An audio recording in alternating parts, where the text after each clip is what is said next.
Hello, everyone. I almost didn't come on tonight, but I was like, I just got home, came on the whim, so I can stay on for like an hour and get off and do my schoolwork. I worked late today.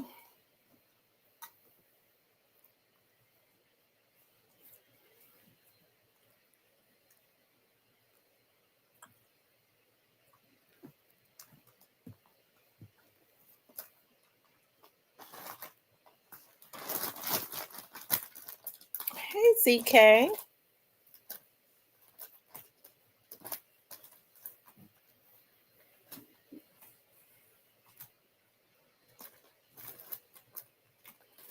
Hey, Miss Keita.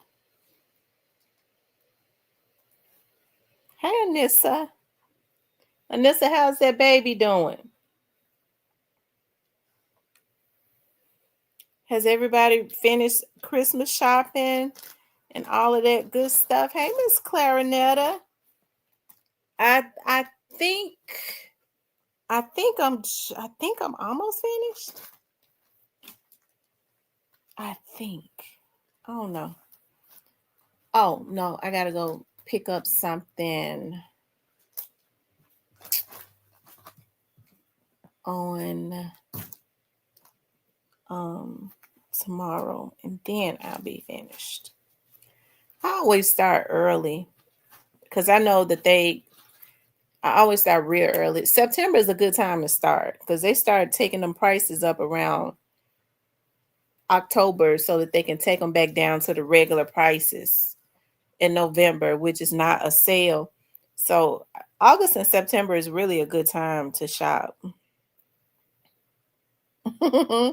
He said he hadn't bought one gift. You need to get, well, people be waiting to Black Friday. Black Friday, I'm gonna tell y'all something that is so not the stuff don't be on sale. It just be regular price.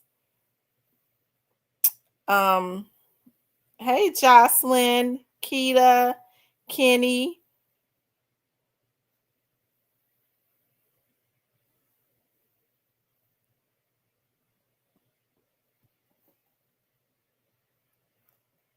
I tell you.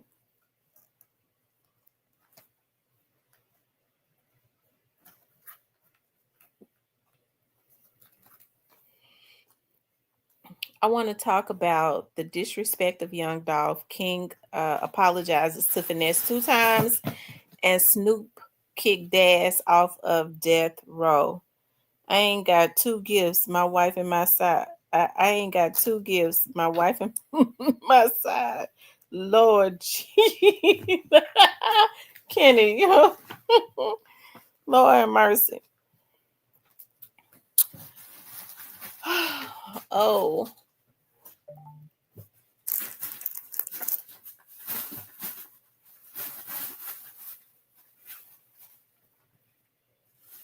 let's see here. What I got going on?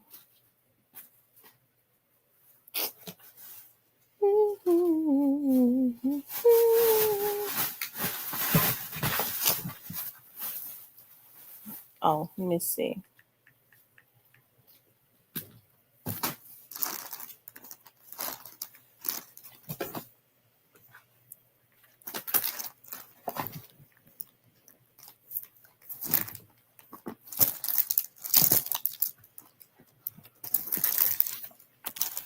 You all hit the like button for me, okay?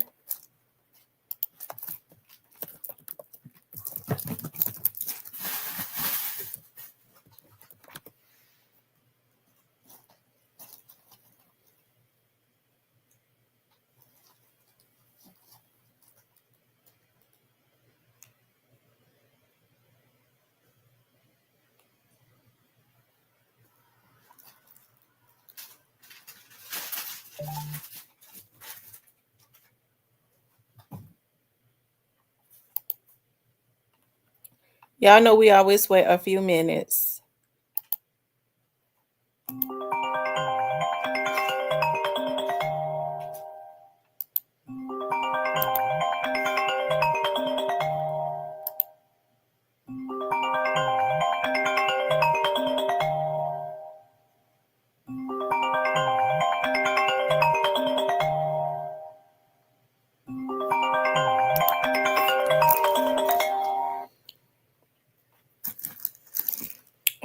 calling me this late?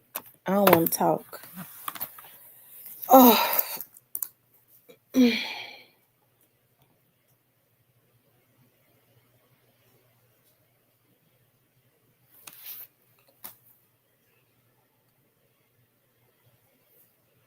hold on, y'all.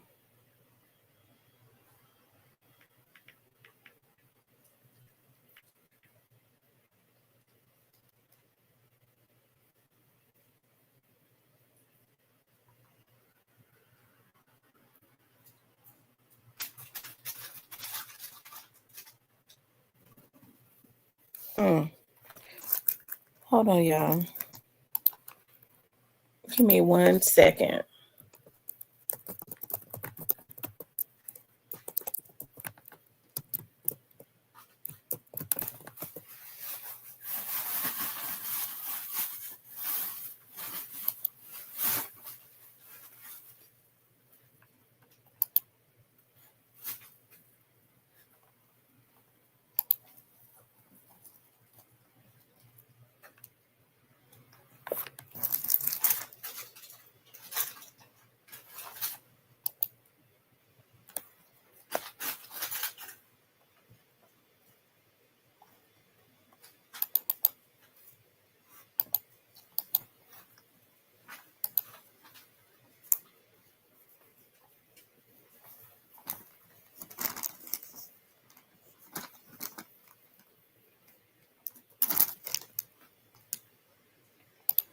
Y'all hit the like button for me, okay?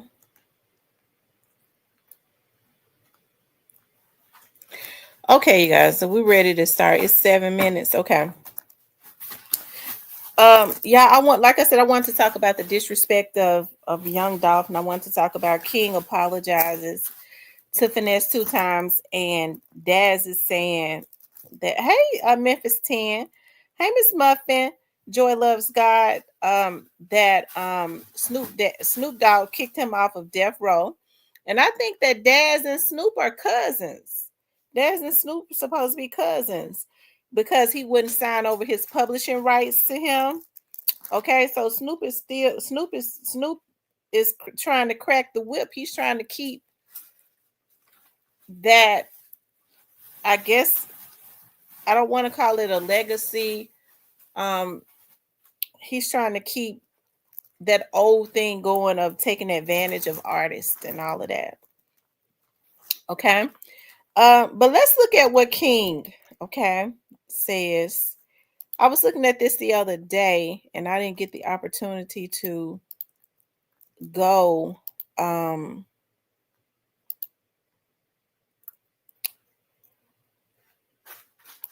live and talk about it. Hold on. Let's see what King is saying. Y'all make sure y'all hit that like button for me. Make sure you guys please like, share, and subscribe, okay? See, like, the shit that was finesse, PSA, boom. Niggas starting to grow up, niggas starting to see, like, the shit that was, that was really going on. And then nigga really see. And a lot, bro did try to, help a nigga and shit. I'm gonna admit that he tried to do his little part. From now on, G, I don't want to talk about that shit. I don't want to hear nothing about that shit, G. Keep me out of that shit. Whatever them grown niggas got going, G, they got going, G. I don't want to be in that shit. My name Bennett and I ain't in it, G. I'm on some real man shit. Nigga getting older, G. It's about time to go get that bag, G.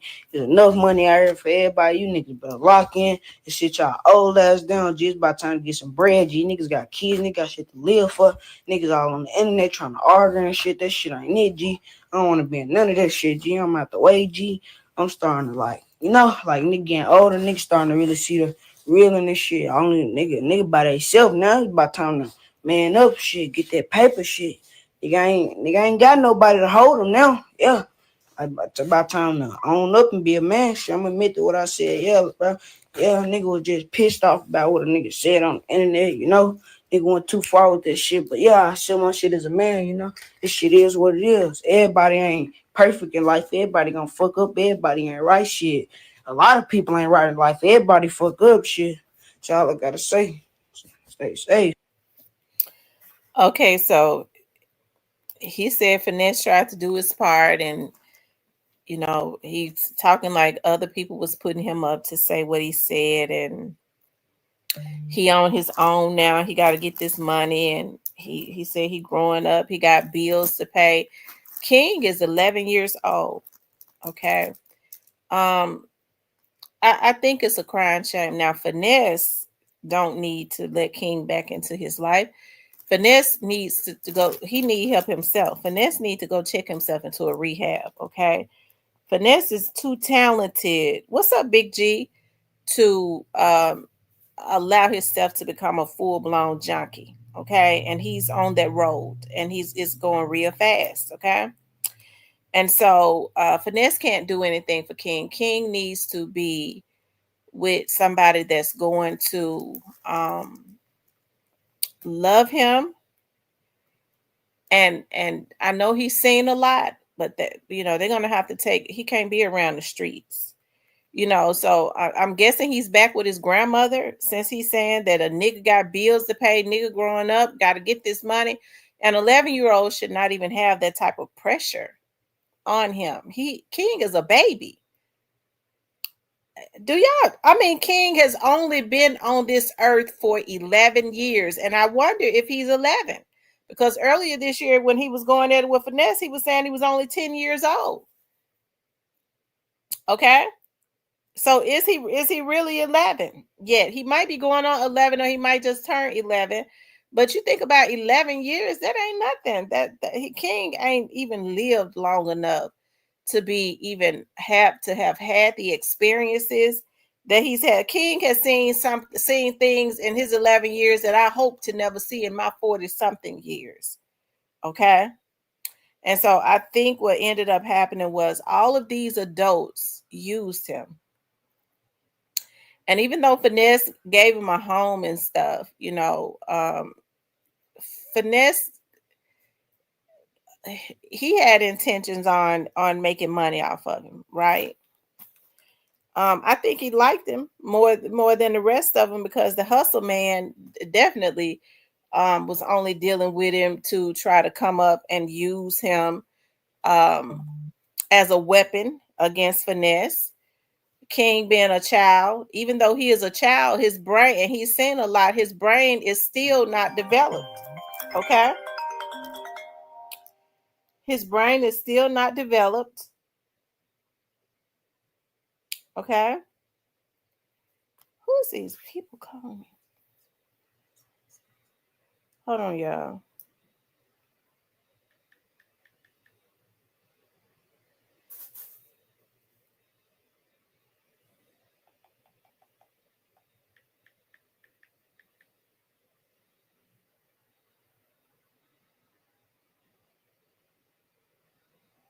Okay.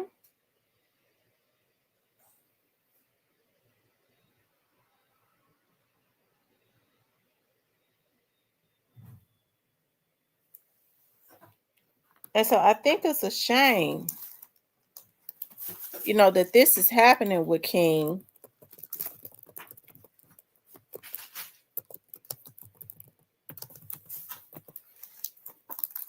I do.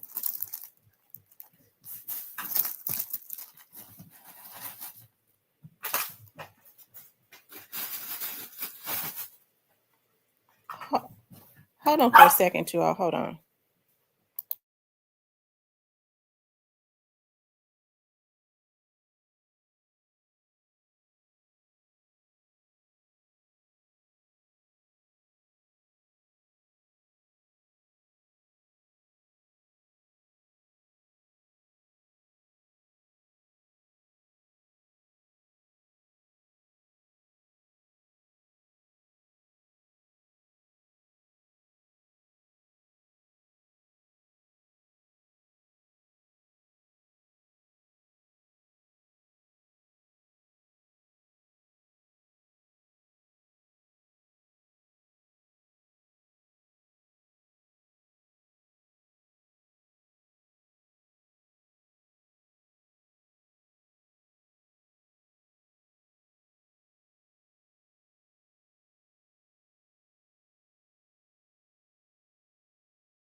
Okay, you guys, I'm back. Um, okay, I'm sorry about that. And so, like I said, he's apologizing now. I think because people have basically used King and basically thrown King away. And I think that it's really sad, you know, that this has happened. But Finesse definitely does not need to work with King anymore. Now, I think Finesse be on perks and stuff so much. I believe that Finesse might mess around, okay, because you know when they on drugs, they are unpredictable. He might mess around and get to thinking about I can get this money off King, man. Um, he may think that King can bring him in some resources, but King is gonna bring him this time. King is gonna finish him off. King is a little boy. He does not have any loyalty really to anybody because he don't know how to. Because when it's all said and done, even though King has seen a lot, King's brain is still developing. He is still a child. You can't make a child a man. I don't care how much experience they've had. He is not a damn man. Okay? And so I think this is what they've tried to make King. It's so unfortunate, you know, that you saw Moneybag shooting dice with him. You saw Big Juke shooting dice with him. You saw all of these grown men who I think got kids that would dare not allow their children to do this, you know, would have a fit if somebody was trying to shoot dice with their kids and exposing their children to what King was exposed to. They used him for a dog and pony show. Okay. I believe Finesse two times had some type of liking for King because I think he was hurt when King did what he did. But Finesse two times didn't have no business with him because Finesse is institutionalized. Finesse need to get some help for himself. Finesse need to help himself before he could try to help somebody else. Okay. And so, hey, like I said, that's it's gonna be interesting. He's reaching back out to I guess he's apologizing because he said a nigga got bills. Okay, at 11 years old, he's talking about he got to get money because he got these bills. Why is King, whoever it is that has King, got him worrying about bills? Okay, that's not something that should be happening. Not at all. Okay, not at all. So I think that is really sad. He accepted King's apology. Well, if he accepted his apology, I hope that, you know, I hope that he would stay, have King, not allow King back in. But like I said, Finesse is on drugs, so he's unpredictable. They said Finesse doing the most and wants to fight Offset is wild. Then he threw Pooh Shiesty under the bus. Well, like I said, Finesse is up. He's under the influence, and I don't know what kind of drugs Finesse is on. You know, listen. Hey, I'm not saying that he shouldn't take responsibility for what he's done, but like I said, Finesse has been institutionalized. I think when Finesse got out, Finesse he was hungry. People saw how hot he was, and everybody wanted a piece of him. He was in direct competition with Moneybag and was doing better than Moneybag. And people tried to tell Finesse, do not go over there messing with Moneybag because he had been exposing Moneybag and all of that. And he went directly into the enemy's camp as if Moneybag was going to forgive him. Moneybag looked at him as competition. And so what they did was they put a fizzle on his sizzle. That's exactly what they did. And then I guess when he started to have questions, the princes, hey, when things started to go left there, they further helped um, to ruin his reputation. And he did a lot to himself. But hey, but hey, I still believe that Finesse can redeem himself if he cleans himself up. But I could tell he does not handle pressure well because you could tell he's starting to medicate himself instead of dealing with the issues head on, of whatever his disappointments are with not being booked. Okay, he made as much as he probably wants to, but he probably did that. As they said, with whatever was going on with the promoters, he has the opportunity to redeem himself, but he does not know how to handle that because probably all he could think about is what he lost, what he had, and what he lost. People stay stuck on that. I had this and I lost it. That's what they kind of stay stuck on instead of saying, damn, I lost it, but I'm sure get ready to get it back. Some people don't know how to come back um from that. They don't. I think he's stuck in that and what he think people did to him. He's staying stuck in that. He's still young. He still got the talent instead of trying to redeem himself and get back what he lost. He's kind of stuck. He's self-medicating. He posted it on Facebook. Let me see what he posted on Facebook. Okay.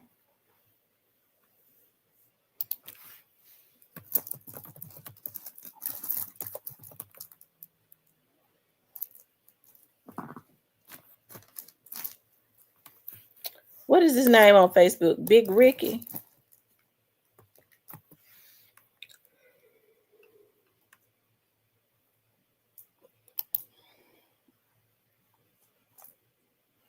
Let's see. It's somebody else named Big Ricky.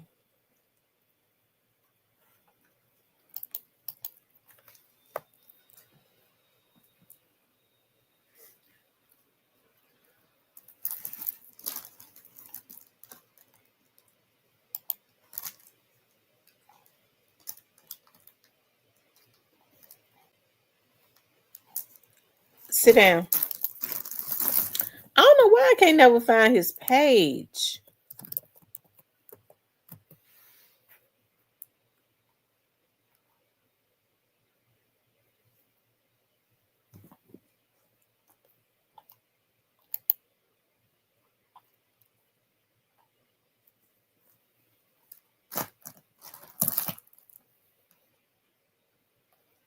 He said, I got family that I got to pay for love. I got to pay for loyalty. I got to give them some to F with me or ride with me and still sit back and wonder why I don't F with them.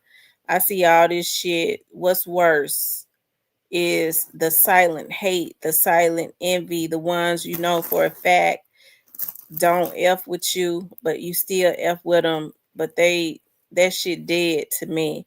I sat back and watched niggas root for MFs. They don't even know, won't even do nothing for them for years, but won't tilt they hat to their own flesh and blood, own daddy type shit. So I tell you,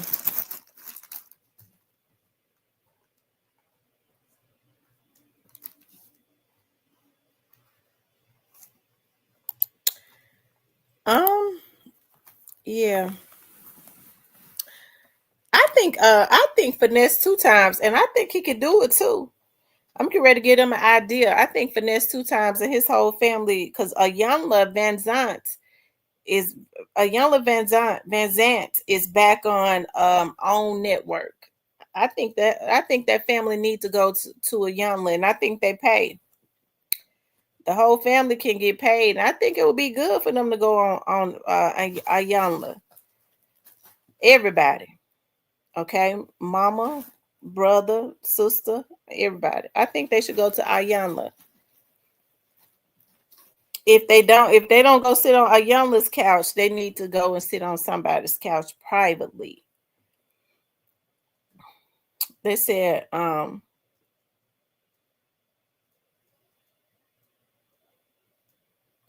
it's Big Father. I thought he had gotten rid of that Big Father's page. I think it's back to Ricky Hampton. But I'll go check it out. Let's see, Big Father.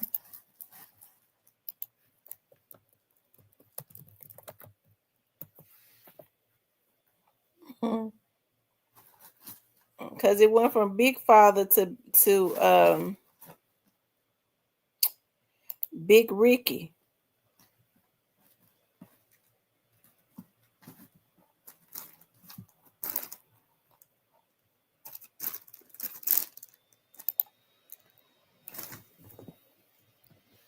Yeah, it went from because I don't see the big father. I think I was reading that Ricky Hampton. I think he using his name again now. I don't know if they be striking at his pages or what, but hey, like I said, it's unfortunate for Finesse two times. I hope that he gets himself together before he goes too far down that rabbit hole. That's what I hope because whatever he own, he have him own one. And it's sad to be as talented as he is and to be known more for controversy than for his talent at this point. Because Finesse two times had a phrase that he really should have, if he had, but he didn't know, and he probably still can do it. Okay. Um, if the princess hadn't done it yet, I mean, because nobody was saying it's cool when they do it. It's a problem when I do it. F him. He should have. He should have. I'm a trademark it tonight. Shit. I'm a trademark it. Okay. If he don't get on there and trademark it, he needs to. Let me see if somebody done trademark it. Finesse two times. Finesse two times started following me, y'all. Finesse two times started following me on Instagram. So he bees in the chat. Because people don't know how to find me on Instagram. He heard me telling Jessica Dime Piece how to find my Instagram page. It's Tamara, it's Real Talk Wit, WIT, Tamara. And when I told Jessica that, Jessica started following me. Finesse two times started following me at the same time. So he be in the chat. Okay, he be in the chat. So he started following me like about a week or two ago. Shout out to Finesse. I be talking about him, but I be talking about all the men when I get mad at him. Hell, all men, my cousins and everybody. I talks about all their asses when I get mad at them. But the thing about it is, Finesse two times is talented. Okay, he too talented to be stupid as he is, and so um let me see though. I'm getting ready to see instead of Sugar throwing that big stinking ass they say she got, what she need to be trying to do is tell Finesse two times how to trademark some shit. Hell, let me see though. I'm getting ready to see if somebody done trademarked it. Finesse, if you being here, we know you're a fan of the show. Trademark that shit, okay? Um,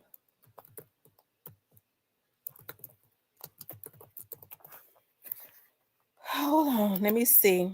Let me see. I'm getting ready to see.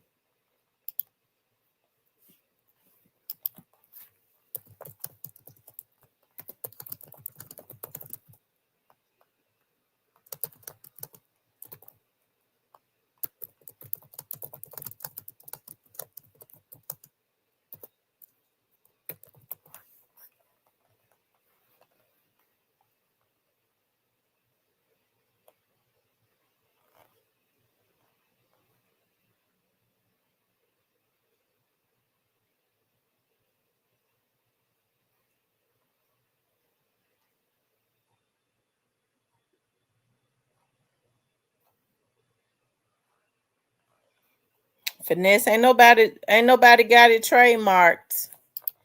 Finesse gonna have to start being known for being a damn businessman instead of a clown. See, everybody want to. Okay, he said, "We ain't never own nothing. I ain't know nothing about nothing." Oh, it's time for you to learn something about something instead of trying to get these damn women pregnant and have cuckabines and shit. Okay. So ain't nobody trademarked it. Finesse trademarked the shit and then, you know, do something with it. Put it on t-shirts and stuff like that. That's what you need to be doing. And get you a damn lawyer. And when people start using them and putting them on t-shirts, send a cease and desist. Yeah, that's what you need to be trying to learn instead of trying to have damn concubines or whatever you call them. Okay. Ooh, these men so damn stupid. Yeah, but I be loving them though. Y'all make sure y'all hit the like button though, okay? So that's what Finesse need to be doing, okay? Anyways, you guys, but I don't love Finesse. I don't want him. Let me just say that. I like his music and stuff. I don't want him. That my cousin got a baby with him. And even if she didn't, I wouldn't want him because I don't want men younger than me. Okay. I like men older than me. Okay. Anyways, you guys, I also wanted to talk about, okay, let's talk about Snoop. And then I'm going to get into the disrespect of Young Dolph. I seen something and I don't appreciate it. Okay. I don't appreciate what they trying to do to Young Dolph. And I had not been talking about Young Dolph because y'all know I've been getting my school. My schoolwork keeps me stressed out. Okay. My hair was my schoolwork keep me so stressed out. My damn hair be standing up on top of my head. Sometimes I be so stressed because I be up late at night trying to figure out some stuff because I'm obsessed with getting A or something like that. Okay. Anyways, well, I know I'm gonna get an A in history. At this point in philosophy, I'll take a B minus. Lord, just let me get a B minus because if I make a C, I know I ain't gonna make no damn D. I already know that. But if I make a C, I'm gonna holler and cry. I can't. I don't want to do anything average in school this time. Okay. But anyways, Snoop Dogg. Okay, y'all know Daz has been with Snoop Dogg and them forever. Okay. And so with Daz, okay, Daz produced that song that Snoop Dogg and Tupac did years ago. Now y'all know that was around my era when I was a teenager and stuff. Ain't nothing but a gangster party. Party ain't nothing but a gangster party. Y'all remember that song with Tupac and Snoop Dogg? Well, Daz produced that. Daz was one of the guys at Death Row that produced. Okay, some of the quite a bit. Dr. Dre didn't just produce all that music. They had people like Daz and all of them that was hanging around that produced some of those songs, okay, that are like timeless. And so Daz, I remember Snoop Dogg saying Daz was his little cousin. Well, y'all know Snoop Dogg allegedly has bought Death Row. Okay, he's supposed to bought Death Row sometime back, but he ain't been doing a damn thing with it. Okay, and so I guess other than trying to get everybody publishing, but Dad says that Snoop Dogg kicked him off of Death Row recently because Snoop Dogg he wouldn't sign over his publishing. Okay, it says Daz Dillinger is once again on the outside of Death Row Records, at least according to the West Coast legend himself, pulling up for a candid conversation with the infamous, yeah, I can't pronounce it, Amadeus, okay, on the Punchline Academy. Daz opened up about the latest rift between him and his cousin Snoop Dogg. During the interview, Daz revealed that while the Dogg Pound, his duo with Corrupt, remains signed to Death Row under Snoop Dogg's leadership, he personally has been removed from the label. He says, "I'm independent as a solo artist," he explained. Nothing that despite the business shakeups, he and Corrupt still actively tour as the Dogg Pound. According to Daz, the tension stems from a major disagreement over ownership. He claims Snoop left him off a recent show because he refused to sign over his catalog and publishing. For Daz, that line simply couldn't be crossed. "I'd rather keep my catalog," he said, stressing his long-term value and the importance of maintaining control over his legacy. The situation adds another chapter to the long, complicated history between Daz and Snoop and the Death Row Records, an iconic brand now under family leadership, but still navigating old business versus new business realities. Rather, the two cousins will mend fences again remains to be seen. But one thing is clear: Daz isn't giving up ownership of his music for anyone, not even family. Okay, let's see what he I gave all my Pac versions to Afeni. Okay. She had sued me for $1 million back in the days because I had ran off the Death Row because.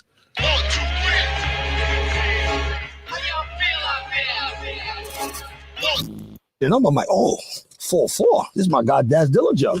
Yeah. Apparently, He's in New York City. What's up, bro? Welcome to the fucking Punchline Academy, my guy. Glad to be here. It's a great honor to be here. Man, Hold on, thank y'all, you for coming. So, rumor has it there is a Daz Dillinger Locks album on the way. Most definitely, I'm producing Locks EP. Nice. We've been in there cooking up. Nice. So how does that conversation go? You guys met somewhere and then we was on a boat on the LL Cool J, Rock the Bells. Okay. And I was probably zooted out in the room smoking this shit. Corrupt coming in and said, "Get up." I'm like, "Oh fuck, what did you want?" You know what I'm saying? So I flew out here. I've been out here since last Friday. Nice. So I've been in the studio every day. Nice. Working. Yeah, living in that motherfucker. Yeah, as you should. And they gave me the keys. They're like, "This your house." Yeah. When I say gave me the keys, they gave me the keys, man. Nice. You know what I'm saying? I'll be the only one there, and they come in, and I just, they teach me, I teach them, you know what I'm saying? We vice versa, you know what I'm saying? We help each other. Yeah, man, that sounds like an amazing thing. So is this a bucket list for you to work with the time to my people and say, I'm ready to go to New York, not to give beats. They want to be produced. Literally from scratch, yeah. So that's what I've been in there doing. So that entails like you essentially being like a it's going down. Yeah, that must be interesting because have you been with artists that have done that? With like no pen and paper? I know I heard Biggie do it and then I heard Jay-Z do it, but as far as me seeing it live, I seen it. That's crazy. Must be a New York thing. Oh, I believe it because ever since it won too, Oh, so you're really going hard with this. Like this is I'm going in. The money maker here, and you put that together, you Facts, yeah.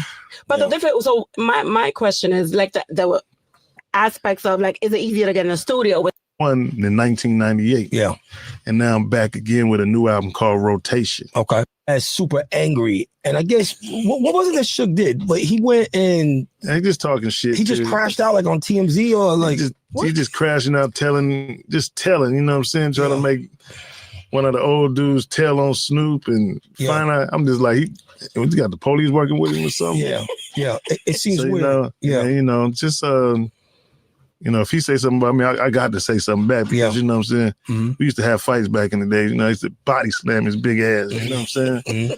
I was little, but he got little legs. Yeah, just got to figure it out. Yeah. So like, because obviously, I mean, we're adults now, right? And I'm 52 years old. Exactly. 1960. So I started out at 15. Yeah, so we are like 30 years removed from that time. And bullshit. Is this like a cloud that a stain that never go because it's like you always attached to a stain in the Gucci shit that won't even come out. Like an annoying thing. When you got all white on. Yeah. Independent. And then what about the group? We still together. We got shows together. No, I'm saying the group on Death Row. Because wasn't the album coming out on Death Row? Yeah, the album came out on Death Row. Okay. And then I got kicked off of Death Row again from Snoop. Got into it. Me and Snoop, it's my cousin. I get into it all the time. He kicked me off. I ain't going back this time. Yeah, you're going back? So, because obviously you guys are related. So, what is that conversation like? Because you're like, no, fuck you, no, fuck you. And then you guys still got to talk later on. He did a show and didn't take me, so I figured like, why you what's going on? He's just like, you ain't sign your catalog over to me. And I'm like, I'm keeping it. You know what I'm saying? It's worth a lot. Okay. So that's what it's about. Because like he owned the label, but I own the publishing. And that is valuable. And that's more valuable than the ownership. So I'm just like, I could take my bones and go, as long as my house and everything that I got is paid for. And I get the Tupac royalties, I get all my royalties, you know what I'm saying? That's just another part of just Death Row because Tupac and Dr. Dre are separate from Death Row. Yeah. So it's like, all the albums that Snoop had on Death Row, and it deplenished now. He only got 3 albums on there. Okay. All them records, everybody took their records back. So, he only got Doggy Style, Dog Father, Murder Was the Case, The Dog Pound, which I'm coming to get, and my solo album. After them, you only got about 3 albums left on there. Yeah. So can you explain for the average like fan or listener like how this went? Because he acquired the rights to Death Row. Yeah, and then but he didn't have to pay us from the past. He has to pay us from when he acquired it from 22 on up. Okay, so everything from there. And then along with the catalog coming over, you guys had the option to take your portion of the catalog? No, he still had the portion of the catalog. I just filed for my copyright reversion. Got it. Which means everything revert back to me after 35 years. Some people don't even get to see 35 years. Yeah. And other people like that. So, like that, I'm requiring getting my shit back. Yeah. He know his business, guys. Yeah. Speaking of Tupac, a few months ago, I saw a headline that was trending in the news about Drake acquiring Tupac's, his original Death Row chain, and then another report surfaced shortly after that the chain actually was verified to not be actually Tupac's. Yeah. Did you get involved in that mess? Did anyone come to you and ask if you could verify? I just looked at my own chain. Yeah. and was it the same one? It looked like probably somebody else's chain, but Tupac's was a little bit bigger. And more diamonds on it and stuff. You know what I'm saying? It's one of them big, large ones. Mm-hmm. You know what I'm saying? So Drake, you probably got played. Because why would somebody sell you a chain? Why would somebody sell you that chain 30, 40 years later? Yeah. Why didn't it pop up back in the days? You know what I'm saying? To be sold. Like the car and all that, you know what I'm saying? So hey. And I've noticed that when it comes to like a lot of these hip hop shout out to Dad. So he and Snoop are cousins, and Snoop trying to keep that legacy of just getting over on artists going. But Daz is a chip off the old block. I mean, he's been out there for 30 years because Tupac has been dead now for 30. Tupac was killed in 90. He's been passed away for over 30. So he knows the business, okay?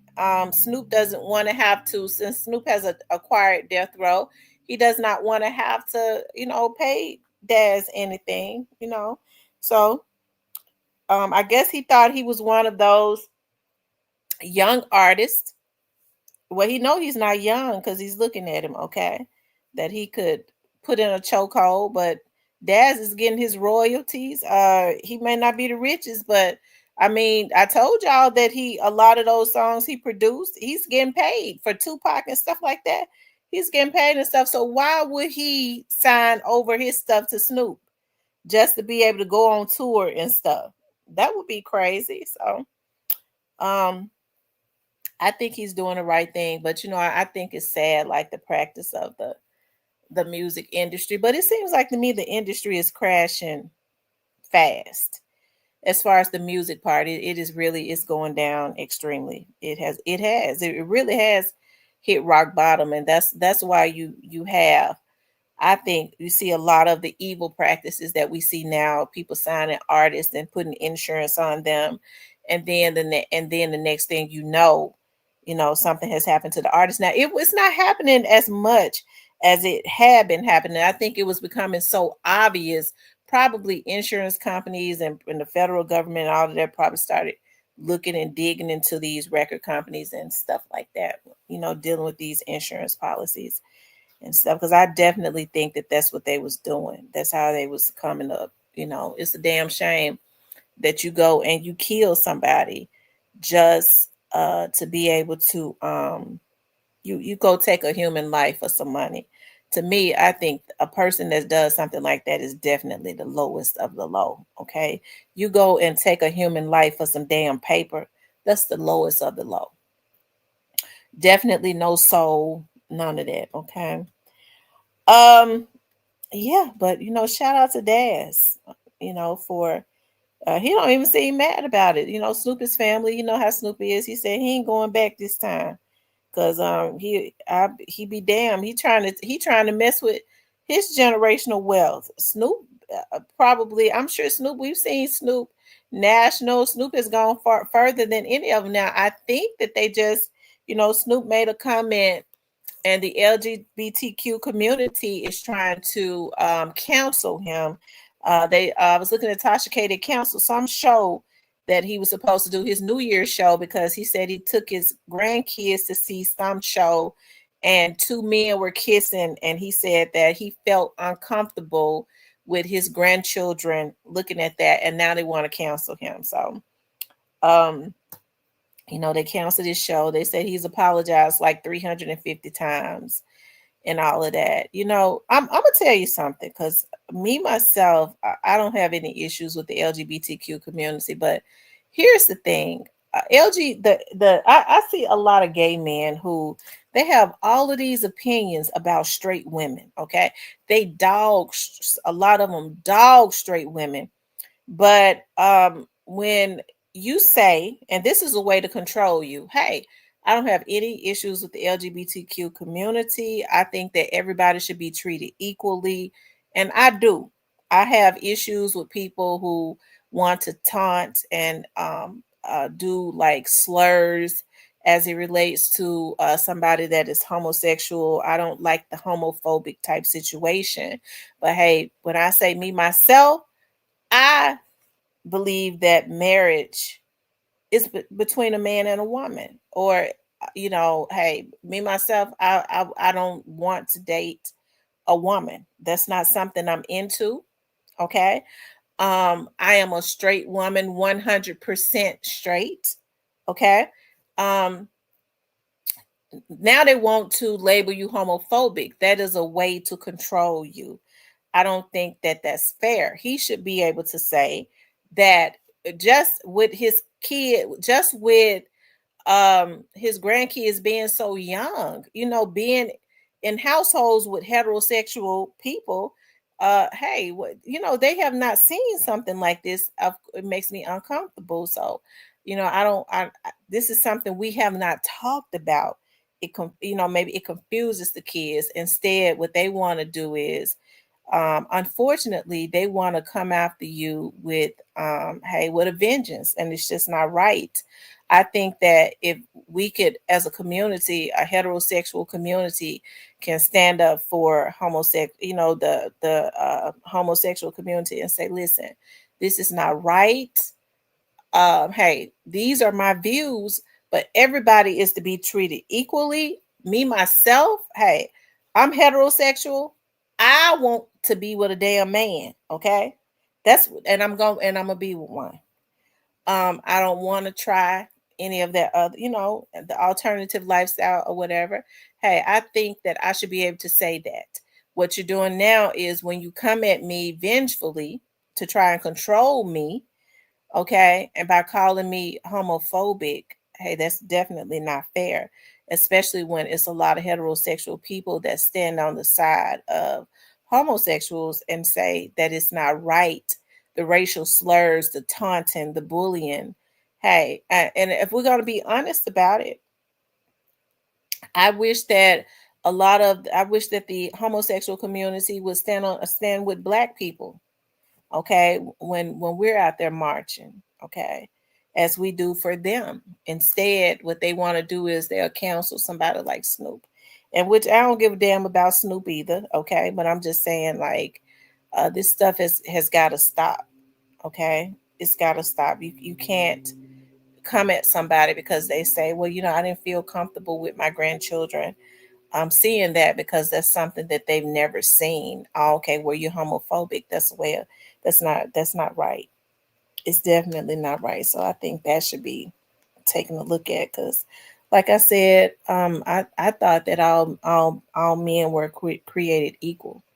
Okay, and if a person says I'm uncomfortable with this for minors, hey, I thought, especially when we're trying to protect kids, that is to be respected. I mean, would they have counseled him if he had said, if it was a man and a woman kissing, and he was like, we don't, with all that sloppy kissing and stuff, I feel uncomfortable with my grandkids seeing all of this sexual scenes and stuff like that. Would they have tried to counsel him then? No. Okay.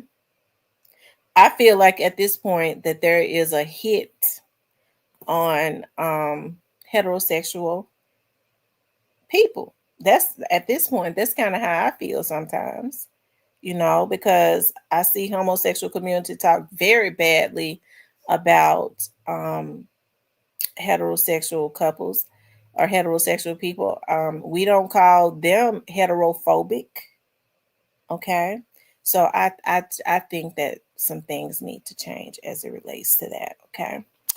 Anyways, but I'm damn Snoop though, because he wrong to be trying to get publishing. Okay, why is he trying to take the bread and butter of his cousin, that's his cousin, and continue what the slave masters have been doing to the artists that has been in the industry. You continue that, you are now over death row. You're supposed to be looking at ways of changing it. Master P didn't do it to him. Master P was very good to him. So he's had the opportunity to see how Master P did it. Okay. Why don't he mimic that? Not unless Master P do those practices too, but I don't think I don't know if Master P did practices like that. Okay. Anyway, y'all, I wanted to talk about also the disrespect of Young Dolph. Okay, you know, I think it's a darn shame how um with Young Dolph, how people are doing everything they can to try and stain his legacy and his name. And it's so hurtful when it comes from Memphis, okay? From people from Memphis when they're trying to consistently stain this man's name. When it's a lot of trends that people was doing, that he was doing before people started even catching, or just for us that they weren't going to do it. And because it hit differently with him, you know, now that he's gone, you see people trying to, I think, get into some of those positions. That's how you know it was envy. They're starting to try to mimic a lot of what he was doing. And hey, I would be proud if everybody was doing it and they could have left that man alone and to live his life. And so now, you know, they try to minimize a lot. Well, you know, Doc was only doing it for a tax write-offs. Who gives a damn? Okay, he could have did a tax write-off some other kind of way, because rich people can do that. They find all kinds of ways to do tax write-offs, but he chose to give back. Okay, and so now people want to try and minimize a lot of that. I don't think Memphians understand. I think that that's why our city is stuck. Okay, and why a lot of it's that covetousness spirit that is over the city, like the mindset that so many people have, like they feel like they need to take away the sparkle of somebody else in order for them to shine. A damn shame. Okay, and so that's the reasons why when I get on my platform I always call it out. The reason that the spirit of lack, you know, lingers over our city is because of the mindset of so many people. You ain't got to try to minimize or kill nobody, okay? In order for, hey KP, in order to sparkle. You don't have to do that in order to shine. And so, you know, so when people might say, well, you be talking about Gotti. Yeah, I do. Because what Gotti and them did to our city was absolutely wrong. I always felt like that they wanted for money bag to they wanted for money bag and Yo Gotti. Yo Gotti was jealous, and I think they wanted for Moneybag to be equivalent also to Young Dolph. Moneybag is talented, okay? He is one of the best, not the best, but he's one of the best, that which means that there are other ones that are the best. Okay, because you know it could be more than one person that's the best. That's what a lot of these damn fools in Memphis act like they don't understand. Okay, that it could be more than one that's the best. Okay, that's good. Okay, and everybody is supposed to be able to pop their collar without somebody killing them, or you know, you got damn fools taking money for hits, okay, and spending the rest of their lives in jail, or getting their family and stuff put into danger because they feel like they're gonna be able to hit somebody and get away with it, okay? That damn fool spirit resides over the city of Memphis too, and I rebuke it in the name of Jesus.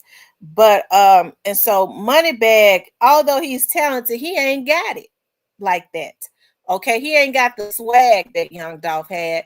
He ain't got the brain that Young Dolph had, because if he did, he wouldn't have 5, 6, 7, 8, 9, 10 people in his pocket. And the mere fact, and I like Moneybag, all right. I ain't got nothing against it, but I think things have to be called out as I see them. Okay. And so the mere fact that, you know, I was thinking about IME Casino, okay, because IME Casino was out there. And for some reason or another, I've been following IME Casino ever since he was around Rich Lord. It was him and Rich Lord and the other young man, Cash. And I liked IME Casino with Cash. But I don't know what goes on with these young men behind the scenes. So I don't know. They could still be friends. I don't know. But I think it was more authentic. And IME Casino, I believe that IME Casino has a heart of giving. Okay.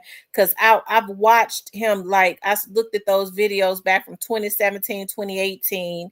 They was bad as hell now, but he still had a charismatic type personality. So, hey, I don't believe that it was a show with IME Casino. I believe that it might have been his idea. Let's give back, okay?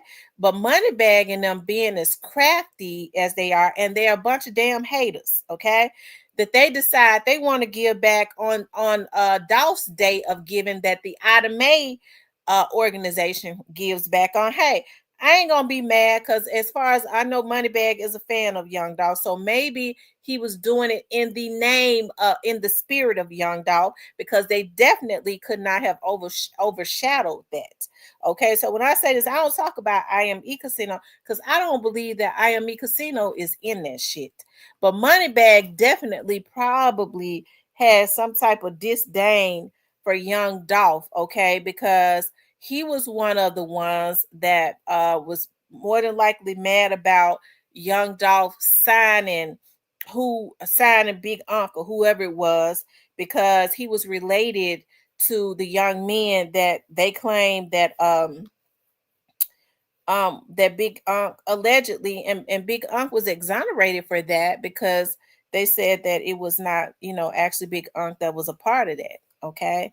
But for some reason they leveraged some type of animosity towards Young Dolph for signing him.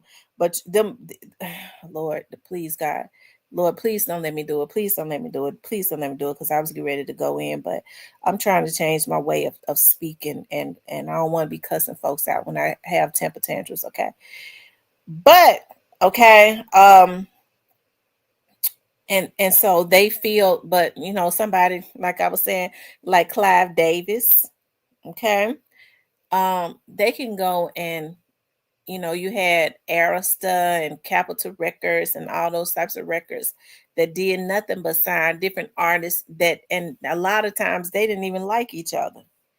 But you never, I mean, Clive Davis could have signed all of North Memphis and South Memphis, and you wouldn't have had them cuckabug kids put no damn hit on him. But for some reason, because that's how the spirit of Memphis is, they love what's not good. Okay, for them, I could talk about, it's my city. I could talk about these mofo's, okay, because I love my city, but Clive, but they would love somebody like Clive Davis that cracked the whip on them. But because of the jealousy of Young Dolph, they felt like these Negroes felt like they got mad. They had a right to take his life. Okay, they felt like they had a right to tell them who he could and couldn't sign. They talking about straight droppers hanging around his cap. They straight dropper hanging around his cap. They should have signed him. I can't stand a slave minded, no good cuckabug head. Okay, because the issue that's going on in our city got a lot to do with the mindset. It's that jealousy. Because if Young Dolph didn't want to sign straight drop, I don't care if he was around that camp 24/7. That was his damn label. He didn't have to sign him. Okay. And any other Negro that builds something, nobody could ever tell them what they can do in their business, whether it's a record company or a shoe shining business or whatever. But for some reason, these damn fools in Memphis felt like they had a right to work with people that was already hating on him because of his greatness, okay, to take him out. Now, I was looking at Finesse 2 Times Mama, and I ain't got nothing against Finesse 2 Times Mama because she only stated her opinion. And in a sense, she was right. You know, when they killed Young Dolph, it drew a lot of attention to what they did to him because of the other rappers and stuff that was involved. Okay, so they made him even bigger in death. But for her to say nobody was listening to his music or on him when he was alive, maybe she wasn't. But here's the thing that got me about that. When she was talking about Moneybag Yo has screwed her son every which way but right. She was smirking and grinning with Bag when you mentioned Bag. So she's a bad judgment of character, because Bag has a lot to do with why why her son is in a position, because they sought after him because he was so hot to try to take him down. They did the exact same thing to Dolph, and they couldn't take him down, so they killed him. That was the only way they could stop him. Okay, that's the only way they could stop him. But she's sitting up smirking grinning about Bag, as if he's, and hey, she got a right to like Bag. But I just be riding with my kids. I ride with my folks. I don't like nobody to do my kids wrong. And Bag did that. Yes, Finesse 2 Times is a damn fool. But Bag them sought after him because they was jealous of him because he was going up. Finesse 2 Times didn't know the business, because if he did, he'd have been a lot bigger than them because he's a lot talented than them. He write his own shit. You could tell he do. Okay? That's the reason why his stuff sound good, because he could sit in jail all that time. He institutionalized. He know how to rhyme and say stuff because he have a lot of, all he had time to do was think. Okay? So Mama 2 Times wasn't telling the truth on that, but hey, maybe that's how she felt. Okay?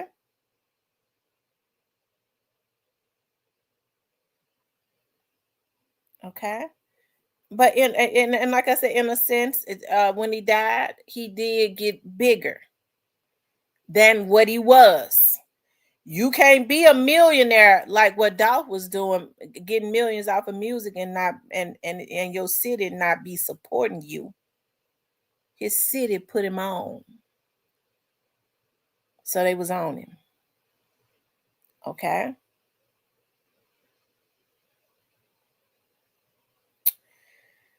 Anyways, y'all want me to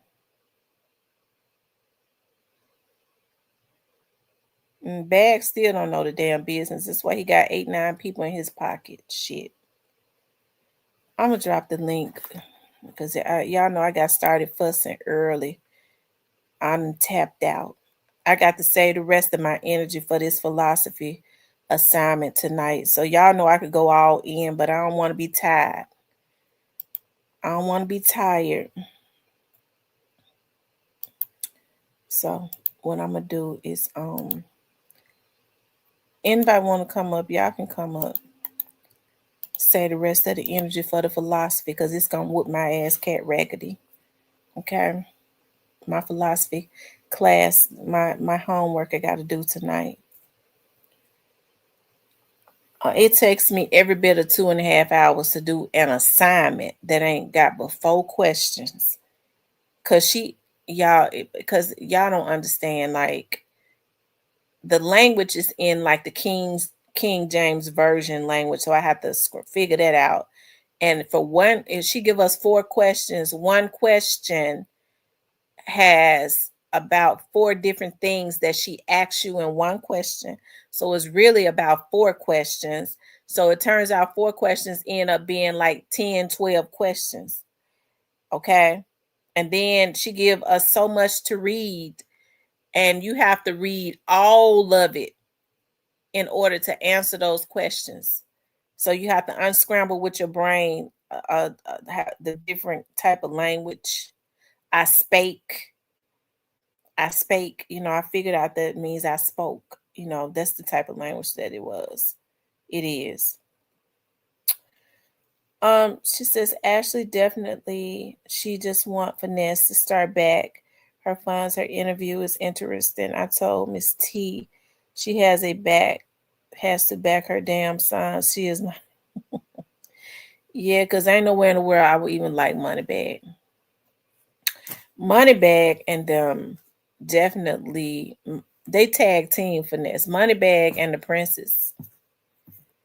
Okay, I don't know why Finesse would ever go sign with Moneybag. Moneybag ain't had the money to back Finesse, and Finesse was hotter than Moneybag, especially when he first got out. He was in direct competition with him and was beating him, and so they wanted to control what he was doing some type of way, and they dangled that money because they knew he needed it, and he took it.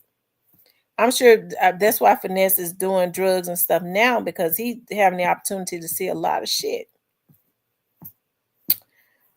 Um, Cypress, why you jumping out the bushes? What did Cypress say? I ain't seen. He did he post something? Did I read what Cypress said? If he did, child, I was just reading it and it didn't penetrate my brain, child. So I don't even remember what I read. Ashley says he got Finesse and field play. Yeah, they did. They played him. They played him.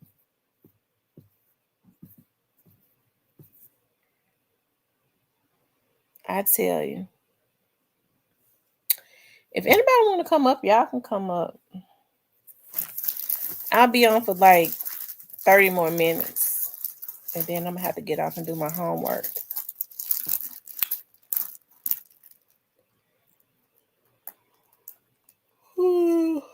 Oh, I need to make me some coffee because I'm already tired. I didn't get home till late. Because I had to, right when I was getting ready to get out, one of the attorneys called me and said, I have an emergency. I need you to go and take a statement. Try to get a statement from somebody way in North Memphis. And it was as a matter of fact, it was like 15 minutes before I got off.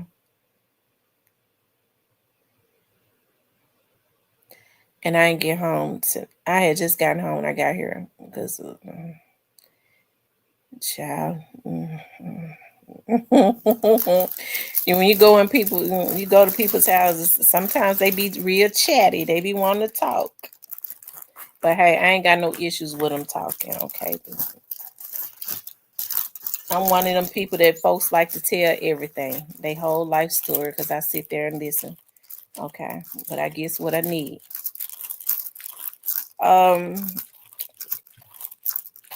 And it tickled me because I think when I got home, the dude called me trying to talk some more. He wasn't finished telling me his life story. Lord have mercy. He even called and put his mama on three-way. I said, oh my God. Whew. And invited me to the barbecue. I said, he did some shit. And told me his whole life story. Whew. But I got that statement though.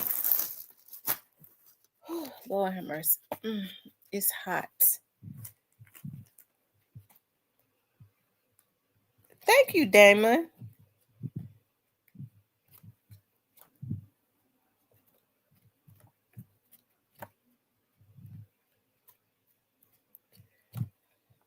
Yeah, I dropped the link. I dropped the link.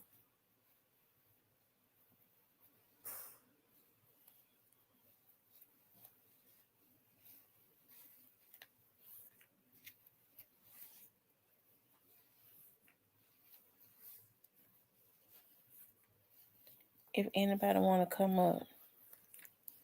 But we're gonna have to stop the disrespect of Young Dolph. That's just not cool. Because the more they do it, it's pretty obvious. Like I said, Moneybag never passed the smell test to me, anyways. What's up, Steven? Yeah, what's going on, T? Oh, nothing much. My bad. You have a good night. I'm actually just getting out of Bible study, man.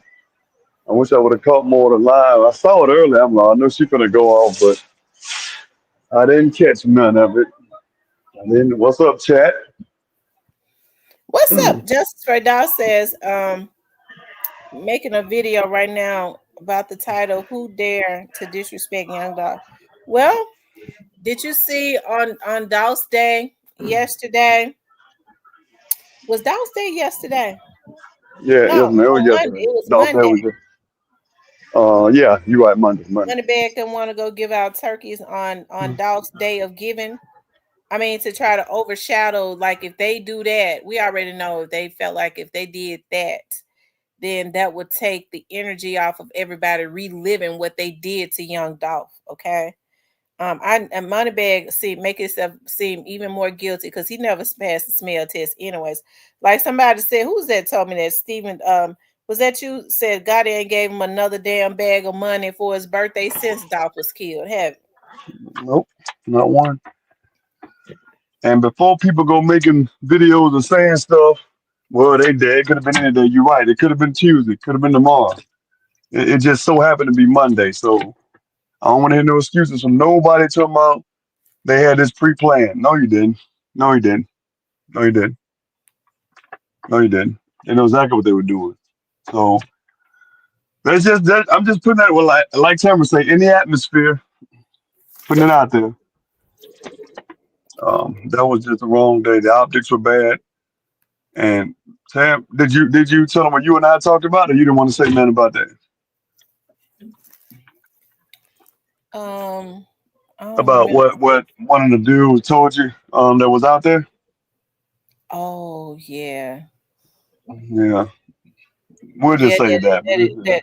yeah, we'll say that one. But yeah, let's just say it was plenty of turkeys, plenty of turkeys left, y'all. Plenty of Mm. turkeys left. It's all good, but I think that they think it's a game. I ain't gonna say too much. I know the police listening. He finna get me. All I'm gonna say, he finna get me. The members police. I don't like the members police, but still the police. I don't like the feds, but they still the feds. So, but it's just and paper route. Like even with media, they just consistently trying to get a rise out of them folks, trying to make them do something. All right, okay, ain't no fun when the rabbit got the gun. Well, a lot of times when you go quiet and people know that they've done you wrong, it scares them. So they'll start trying to do anything to try to get a rise out of you. So it's a good thing, they let people show their hand, it's a good thing that they are consistently, being quiet and not letting them know what they got going on. Because I saw Mia J said she's continuing the fight. Yeah, and now Glock does have something coming out Friday. I don't know if it's a song or an album, but I know. Have you heard anything about Cornelius? I know he goes to court tomorrow. Oh, he goes to court tomorrow. Hey, Cornelius, his disposition is yeah, he tomorrow. goes to court tomorrow. I don't know.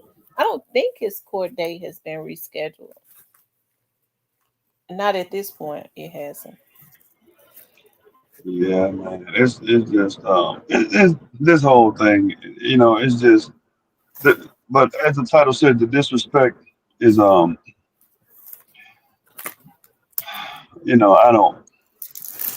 That's a lot I could say, man. I don't get it, and I don't even know why people make excuses at this point. Like if you're not a fan of Dolph, that's one thing. But disrespect, like just keep that same energy, man. If it happens, just you know. I know the cops probably listen. I ain't gonna say too much, man. I ain't gonna get myself messed up, but keep that same energy is all I say. Just keep it. And And and I, know I that just I want to make a disclaimer. This video is intended for entertainment purposes only. well, not just entertainment purposes. I'm not just that, but when I'm saying that this video is not intended, like I'm not going at any other vlogger, right? I don't want no Right, other right. vlogger to, like when they lie and say I'm saying things at them and stuff. This video is intended for to, have converse with the people that's in my chat that come into this chat for to actually enjoy the show. It's definitely not intended for no other vlogger or at any Yeah. other vlogger. Okay. The And opinions of mine are mine and mine alone. These are not the opinions of Tamara. These are my opinions, my statements. This is not an attack on any individual person. Not well, one. the thing about it is right, but the thing about it is even if you had not even came up here, I still want for people Yeah. to know that because I see now I get lied on saying Yeah. that when I do shows that it is I don't even have no other vloggers in mind when I be doing these shows. Right. Right. I wish I could say the same, but I wish it was across the board. But we know how that goes. It's Tamara versus YouTube, the Dolph sector for some reason, but not the Dolph sector. Anyway. But we want to give a shout out to all the bloggers who give Tam her credit, who show Tam love, and she shows them love right back. Tam ain't never went at nobody, just unprovoked. She give people love, and that's why they flock to her. They come over here. Y'all notice that? They flock to her. I notice that. They don't go anywhere else. All these people in Memphis is, in the street. They come. I wonder why. Justice Adolph over here, Al Prophet, cult figure, Stan G, old man. I mean, all these Memphis bloggers, but they choose Tamara. Wonder why. But it's all good. I digress. Like Tamara said, I digress. And Godmother, too. Shout out to Godmother, because ain't nobody gonna mess with her. I don't know why. Y'all scared of Godmother, folks. If you listen to Godmother, I'm just playing. I promise you. I'm just joking. She'll come over here. Send the link, Bessie. Send the link. Oh, I gotta go. But Yeah. did you think that another post or two about black men deserve to grow old?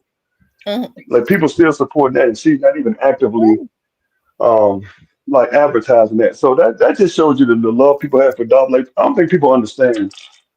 One, it was wrong what happened, but two, Dolph had for people to say that Dolph didn't have love, man, had love everywhere. I saw that new mural they're building up there, they made up there in Memphis. They love this man everywhere. I don't even know why people say that Dolph and Paper Route didn't have the fans they had before he died. They had a lot of love. So that's They just have weird to a me lot when of I hear yeah, that was weird. that. That was weird. What I saw was when she said that was okay that she probably didn't necessarily care for him.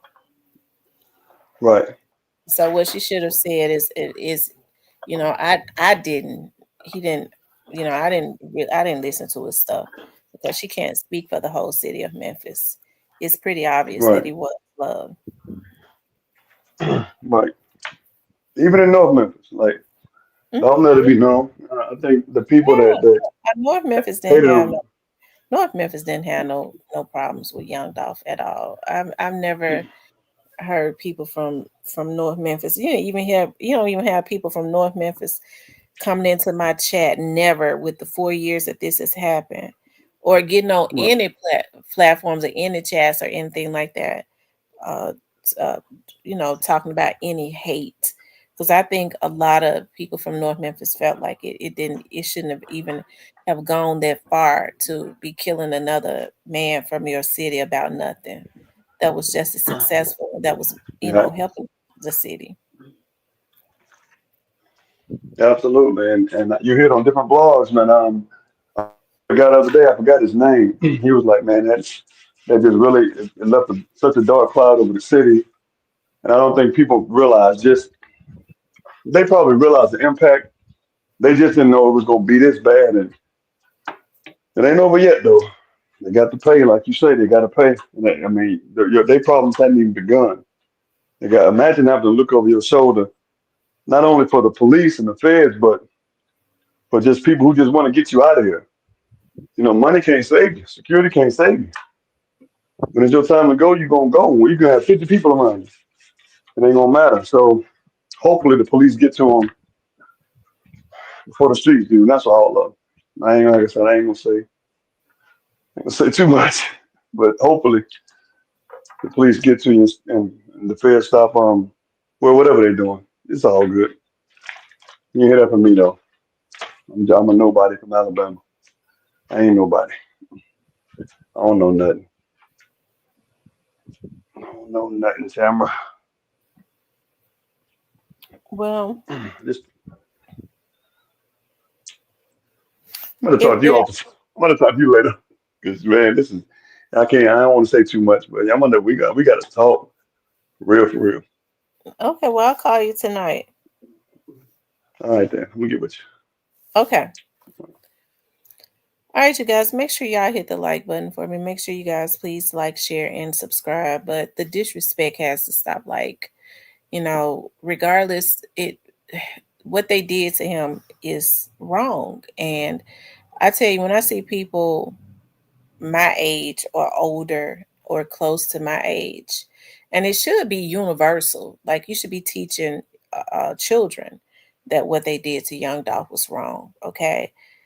So what a lot of these people do is they set themselves up um, to have to go through the same type of pain. Okay. You sitting up telling your kid, well, God in them had him knocked out because he shouldn't have been saying nothing.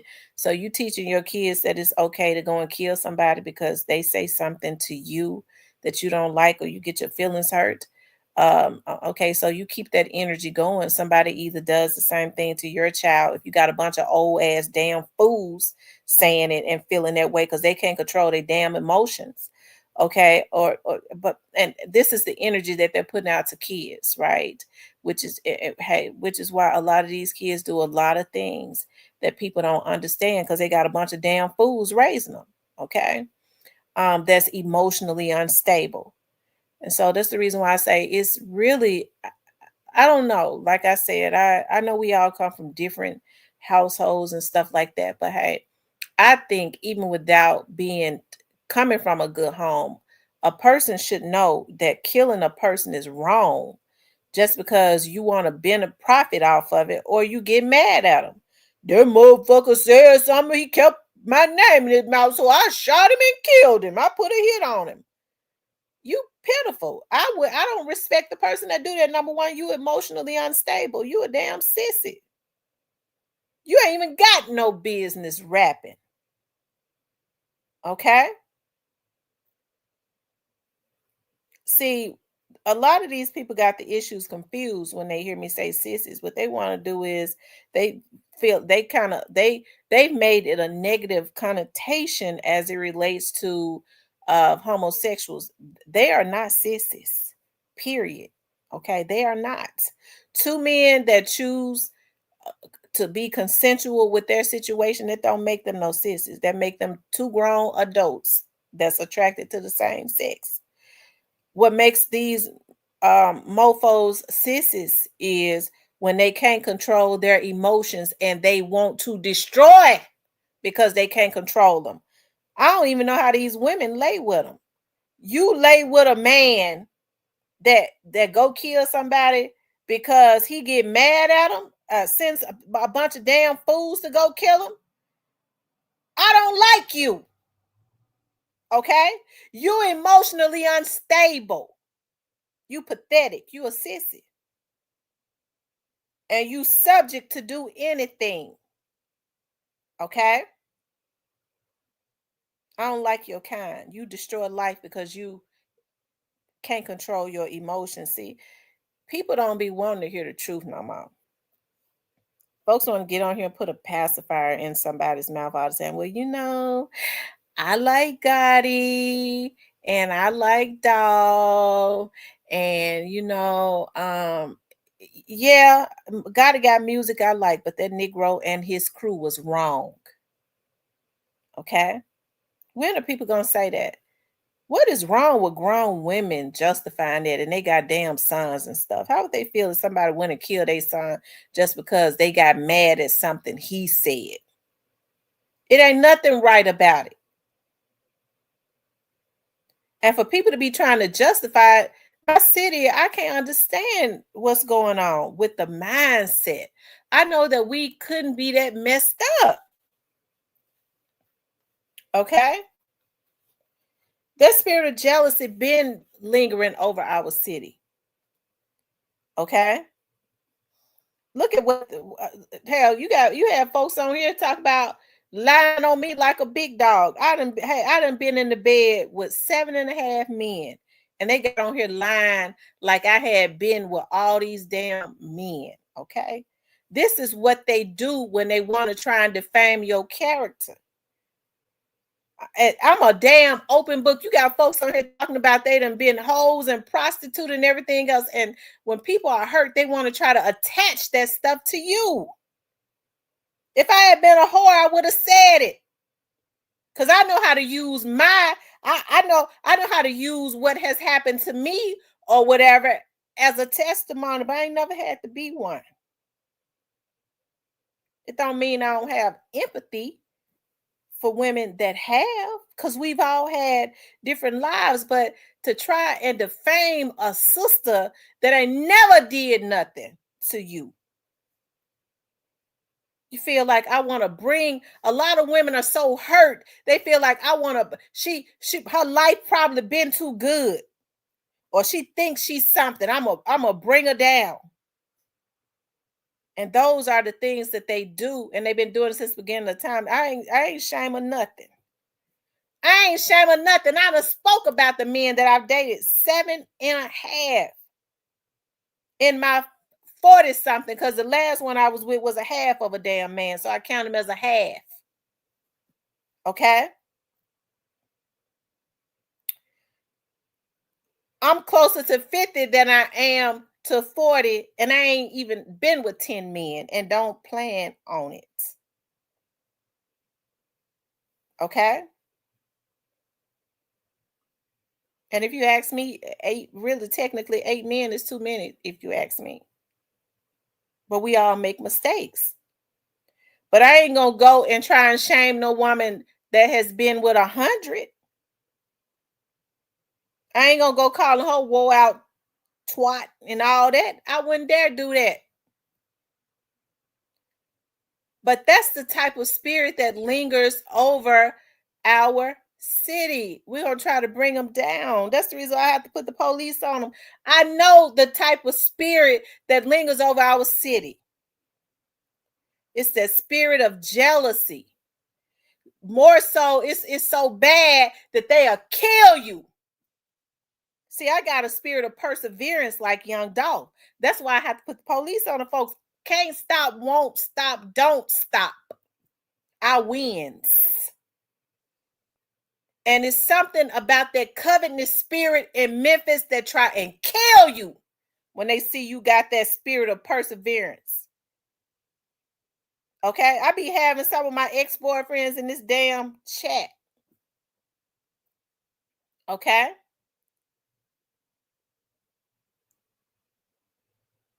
And none of them could ever call me. You would never have, not now, to ever say I was a hoe. They might say I was crazy. She a cuckoo bird. She was not boring. She kept my head hurting. Okay, because I whines and stuff all the time. Cuss them out when I get mad, and then I be loving them in the next 30 minutes. So I was not boring. But as far as being a whore, if I was gonna be a hoe, I'd be rich. Okay. Because if I was going to hold myself out, I'd be rich, because I understand my value. Okay?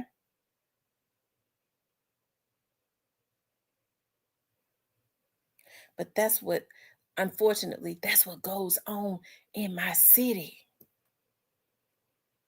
It's so messed up. And it ain't hating on nobody to get on here and call Moneybag and God in the mouth. Somebody need to call them out, because you got folks. I had a guy, one of my ex-boyfriends just called me a cuckoo bird.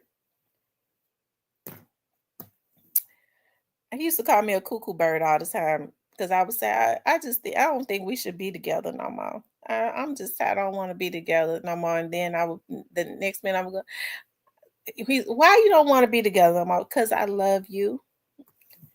He loved it though. Men like crazy women, okay? I be trying not to be crazy, but most women are crazy, okay? Uh Justice for Dog says, I gotta go finish the video, but don't worry about bringing you down. We will take you to the top with us and make them mad. We got plans and moves, including Netflix, happening right now. Shout out to Justice for Dolph. I'm proud of you all with the Netflix situation and all of that. I be wanting to see people win. I mean, it does not take anything off of my plate. It don't take anything off of my plate for to when people start to winning. Okay, it don't. I'm just not that type of person. That's why when I got on here and I started seeing other vloggers and stuff from Memphis, my arms was just like wide open because I'm a real standoffish person. I am. And so when I saw other vloggers, if they was from Memphis, I'm like, I'm rocking with it because I have other shit going on. YouTube don't pay my bills. I got other stuff going on, and I have to be careful about how I conduct myself because I just did a show with OWN Network that's going to air. Diane, when they said that show gonna air, they came to Memphis. They called me. They reached out to me, and I didn't think it was real.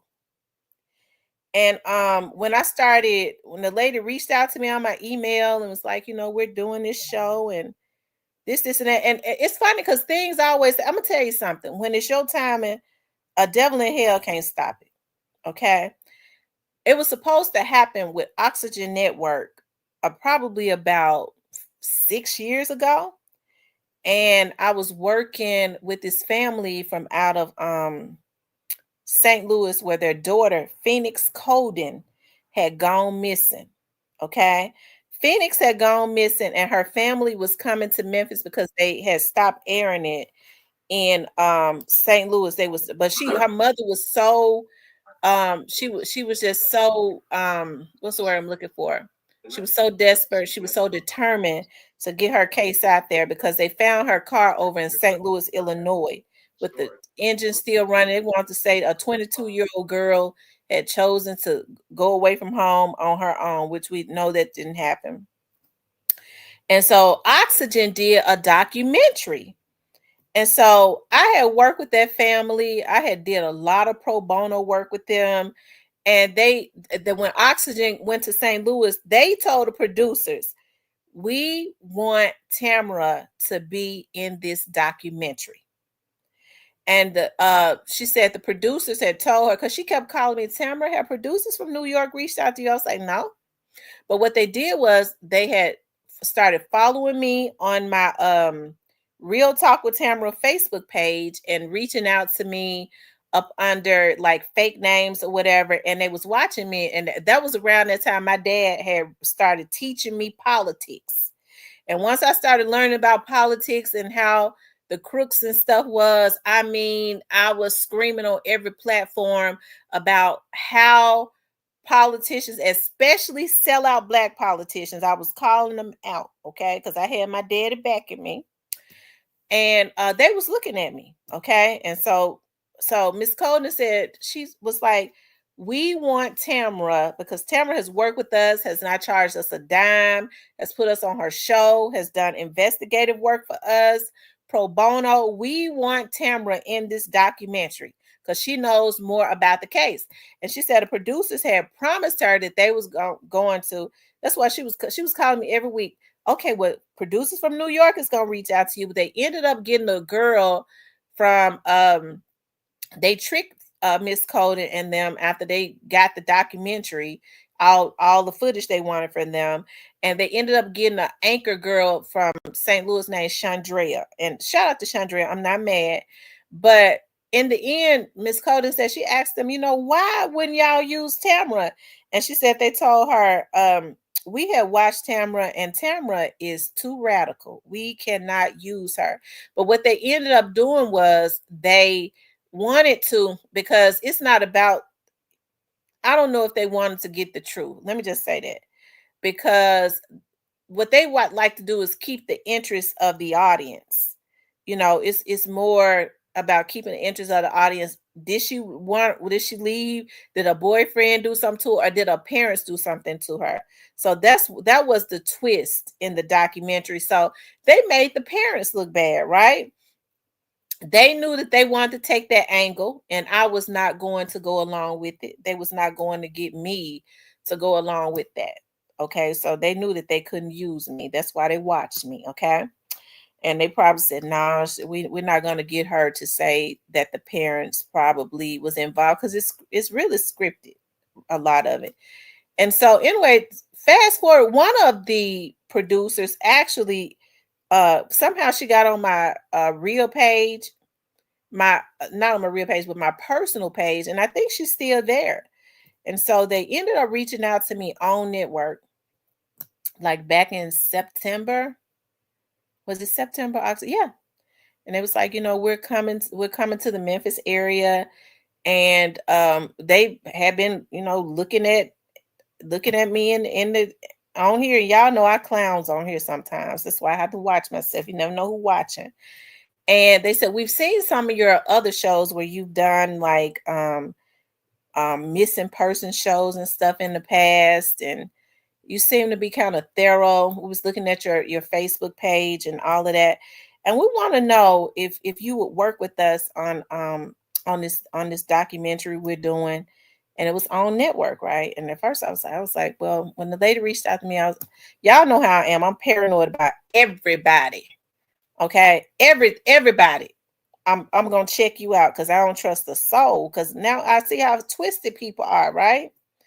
And so anyways, I was like, okay, because normally I don't even, because when somehow they got my phone number, when they started emailing me, I wasn't answering fast enough, because I don't look at emails. They even call me.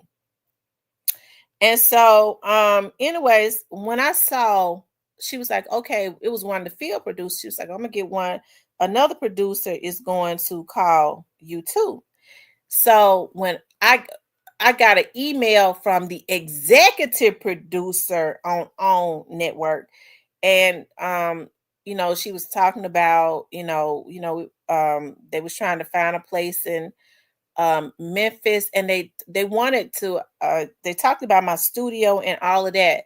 So what they ended up doing was, they was like, we'll pay you daily, like we'll pay you $250 daily plus to be on the show, but we'll pay you $250 daily to use your studio, and we're gonna send somebody to look at the studio, right, to make sure it's big enough.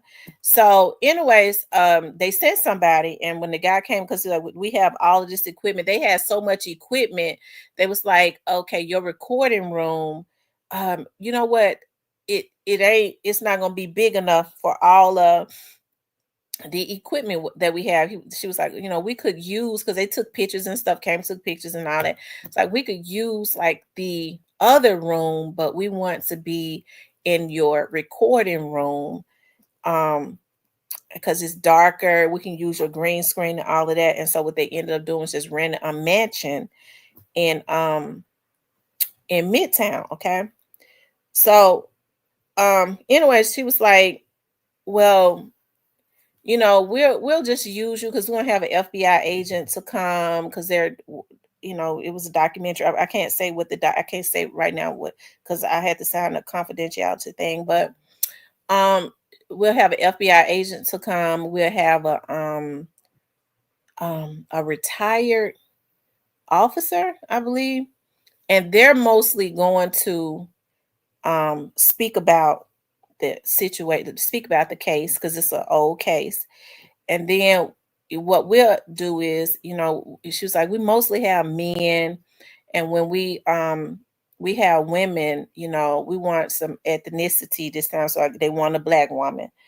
And so you'll just kind of piggyback off of them, so it's gonna be easy. You'll be in and out. I said, okay. So anyways, the producer kept calling me, and she was like, it's taking longer than what we thought. I know I told you to be here at 3, but we ended up getting there. Me and Diane ended up getting there at like 5. And when I got there, she was like, it's a disaster. Like, the FBI agent didn't want to say a whole lot. He couldn't, and the other person, couldn't remember a whole lot. She was like, just start talking. So I started talking, and they started recording. And so then she was like, okay, because they had sent me notes. And she was like, wow, you remember just about everything, because I had studied over everything. I really had studied over everything that they had sent me.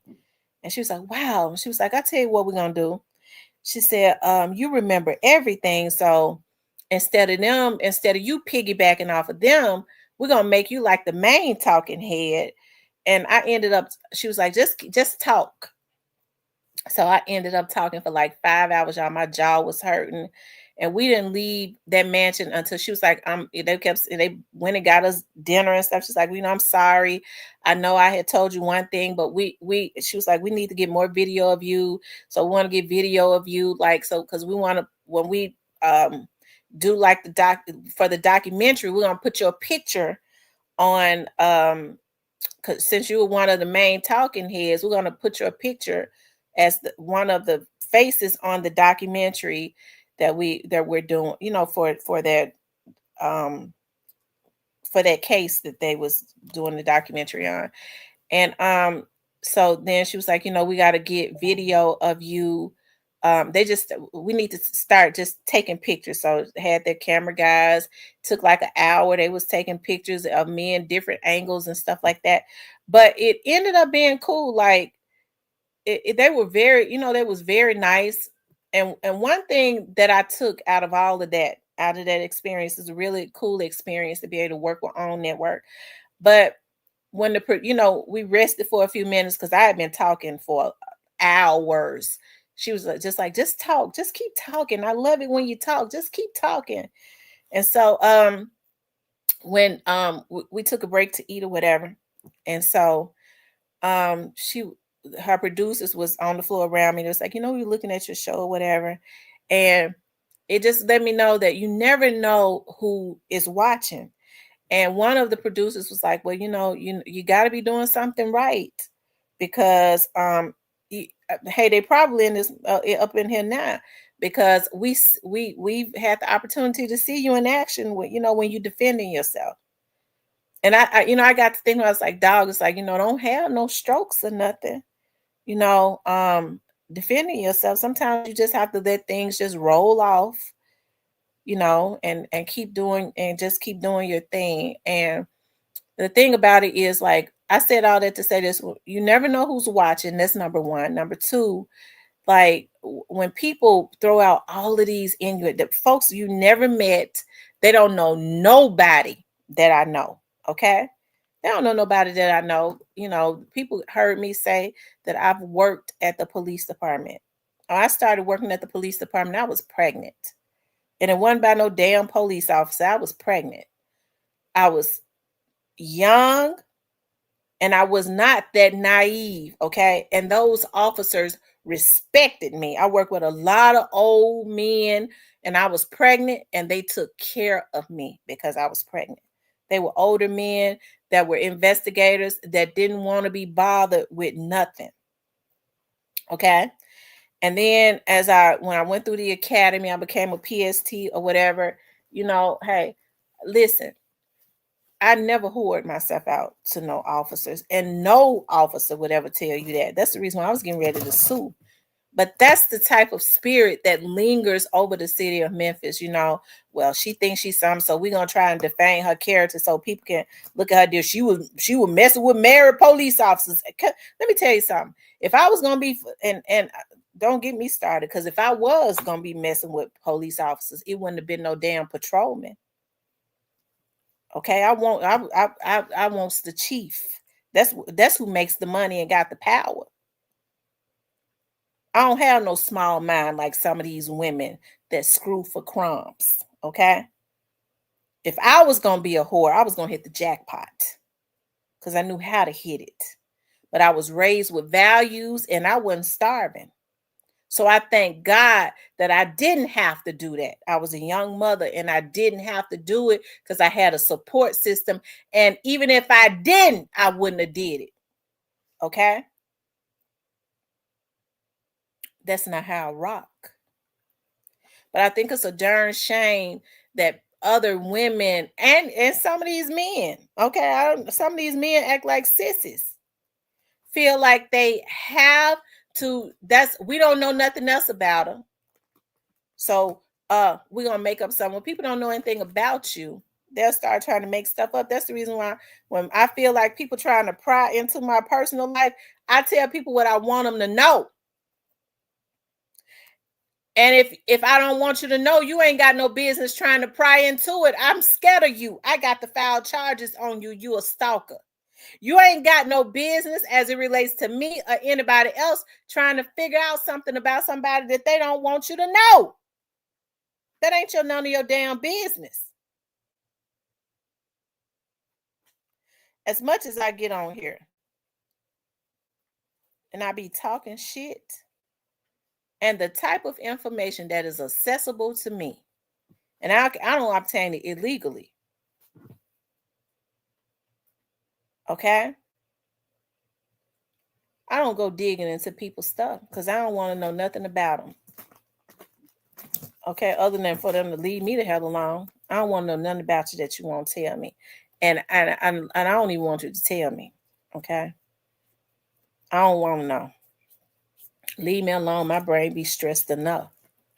So when you have a determination to try to find something out, other than when I was out in the field doing private investigative work. Do y'all know how much money folks paid me to be out there getting them information?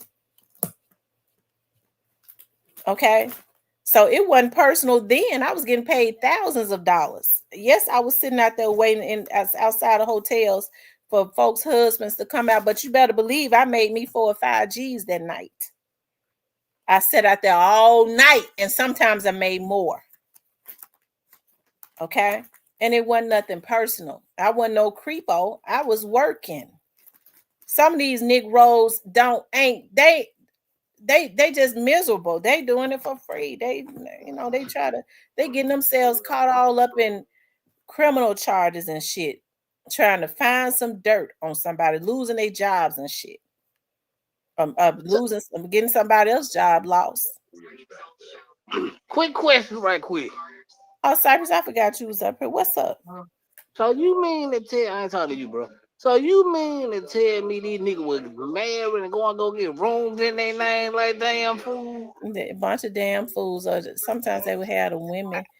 Look, they would have the women to get the rooms in their names and pay for it with their damn credit cards. They just stupid. No, you supposed to go on the. Never mind. Anyway, how y'all doing? Like, you ain't supposed to go to no room when you married. Well, a lot of them thought they had their wives. They thought they had their wives in pocket like that.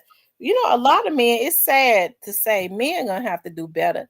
They feel like if they taking care of their wives and they living in nice big houses and stuff, that their wife should not be concerned about them going to get go into a hotel with a side piece every now and again. That's messed up for them to think. And then I mean they get surprised. You gonna throw it all away just because I went out and slept with a woman that ain't even half of you? Oh, okay. I'm really divorcing your ass now. You gonna tell me that the woman ain't half of me and you go and violate your vows for that? Negro, I don't even want you no more. Yeah, these niggas too crazy to be going to go get rooms for side people. Man, you gotta learn to go on the back road to bring some Jack Turtles. A lot of times the women they go to the women houses, park on the next street, or they'll go to their cousin's house and park in the damn grass and have a woman to pick them up, and I'll be sitting right there looking at them. Man, you supposed to go in the bushes in the back road. Don't nobody wherever they going. You said what now? You supposed to go on in the bushes or in the back road. Don't nobody ain't supposed to know you even got a side piece when you met. That's some dumb shit. Well, I'm gonna tell you what's happening now. And I'm glad I did that for so many years. I got stressed out. I'm glad I don't do it no more. I got stressed. I got too stressed doing that. But what happens now is these side chicks are ruthless, okay? The men are so damn stupid. It's ridiculous. The side chicks are ruthless. They gonna leave, like what they'll do is they'll leave like their lipstick. See, the man ain't gonna pay attention. They'll put the lipstick on the up under the seat, or they'll put it somewhere that the man, because as women, when we get in our men cars, we go through everything. Okay, we looking everywhere. That's just how we are, real nosy. So we're gonna find it. So they leave stuff behind. They fingernail. They'll leave their fingernail on the side of the seat where the man don't see it. But when his wife get in there, she gonna see that fingernail because she gonna be looking. She put in a glove compartment or something like that. So they're leaving things behind to let the wife know that there is another woman somewhere, and so that's why that prompts their wives and stuff to become curious and start looking. Any woman would do it. Listen, I don't get mad at no woman for it when they have husbands and stuff, and they go, I think my husband is cheating because this is what I found. This, and this. She's sitting there being faithful to her husband, taking care of her family, putting everybody before she put herself, and all he could do is go out and cheat. My niggas cost that shit money. How you let the side piece leave your shit behind? You throw that shit away. Might tell her take that shit with her and throw it away. No, shit, he ain't gonna tell her that because he don't know what's in there. See, the side piece and been quiet so long, he's so damn dumb. He feel like he got the side piece in pocket. Oh, she a cool side piece. She know I'm married. She ain't gonna do nothing. She already know, and then fell in love with the side piece and trusting her just as much as he trusts his wife. Okay, stupid. Yeah, I'm throwing all this shit away if I got a side piece. I ain't lying.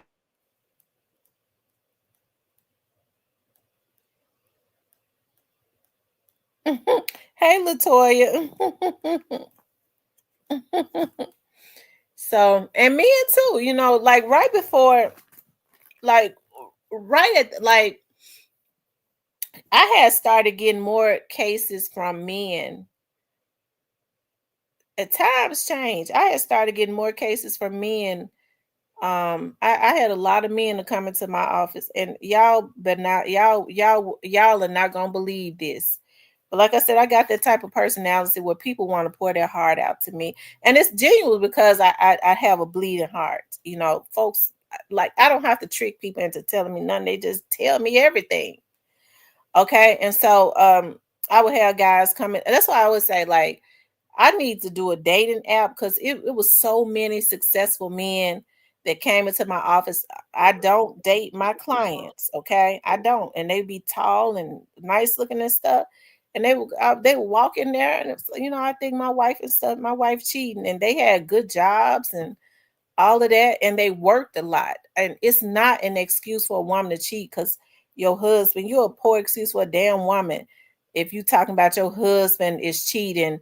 I mean, you go out there and you start cheating because your husband works a lot. Okay, well then that means if he's working a lot, that means that and to keep up your lifestyle, that means that you probably need to go get a job. So if you want to see him, sometimes you need to go take your ass and get a job, because who wants their husband to work all the time? I wouldn't want it. Hell, I wouldn't dare want my husband working all the time so he can get him a work woman, a wife, or whatever they call it. Hell And no. well, if he gonna get that, he gonna get it anyway. But he Yeah, don't need to be away from home all the time. So that means he's getting used to not being with me. Why would a woman want to work her husband to death just so she could brag about being kept? And so a lot of these man. women, I see, when women cheated, they was just as bad as the men, but their husbands was taking care of them. They was gullible. They was real. Listen, I got tired of, listen, I got stressed out when these women come way from Collierville, out of big nice houses, way from Olive Branch, out of big nice houses. I'm following their ass way to Westwood, and they go in the damn backyard of he living with his sister in her damn outhouse. She back there in the outhouse where he's sleeping at with one bed, okay, laying up with him while her husband out working. What's wrong with these damn women? He driving the car, her husband, her Audi, her damn husband paying for, okay. Instead of If your husband ain't giving you no time because he got to work 2-3 jobs, that means it's time for you to get up off your ass and go get a job. Because number one, I ain't gonna even let my husband work no 2-3 jobs. If he can't take care of me with one job, okay, that means that I need to go get a job so I could help him out.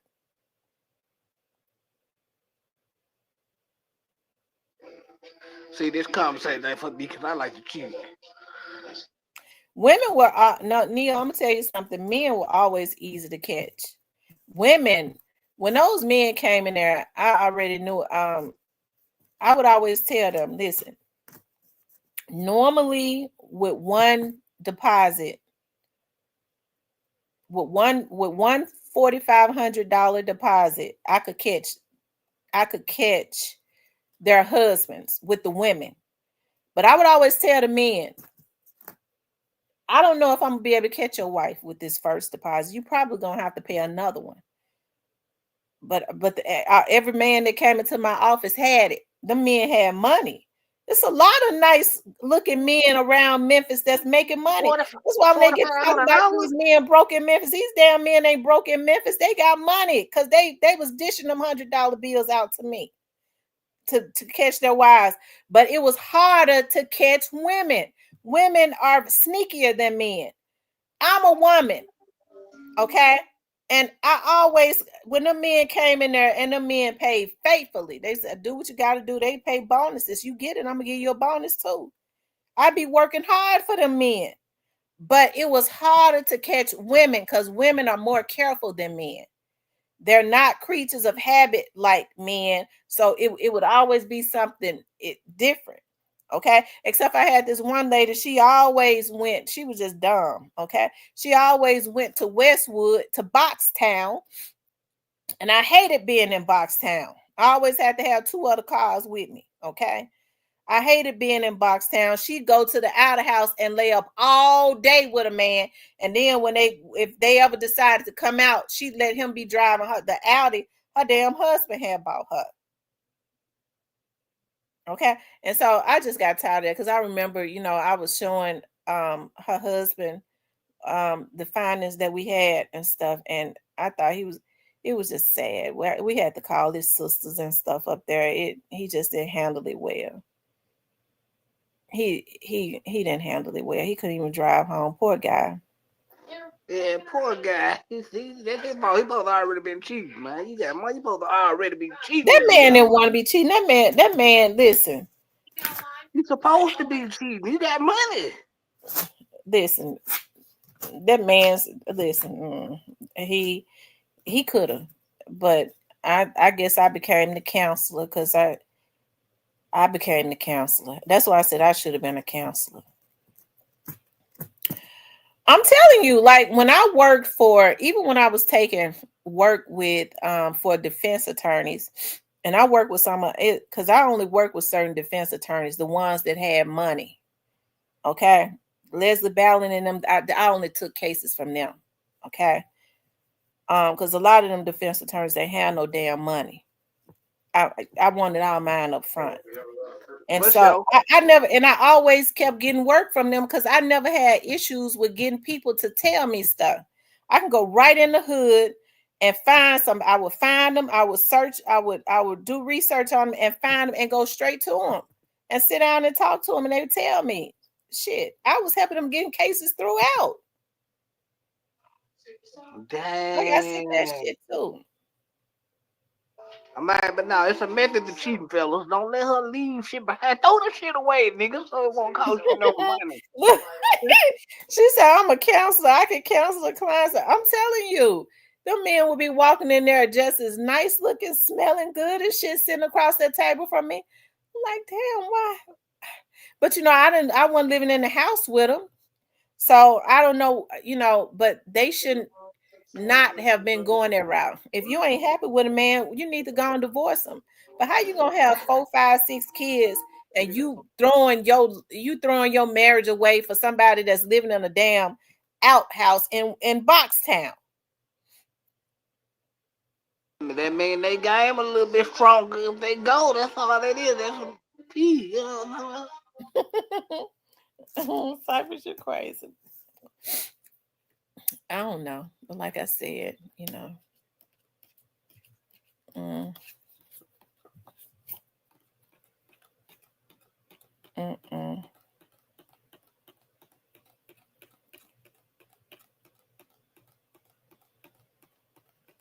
I agree, Miss T. I'm tired of my extra hustling.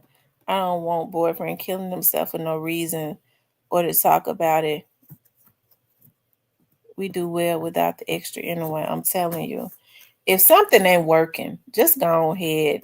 If it's safe, it's better to just part. If something ain't working out, I always feel like I don't care how bad it hurt. I think you should separate, be able to separate just like you came together, whether you're married or not. I know they teach that when people get married, that they should not divorce. If it ain't working, why you gonna stay somewhere where you already know it ain't? Y'all don't even like each other no more. Okay, if you know, I Because guess it's people go cheaper. through phases where they don't like each other. But if you ain't liking each other for too long, it's been 3, 4 years now. You still don't like your wife or your husband. You need to go ahead and divorce.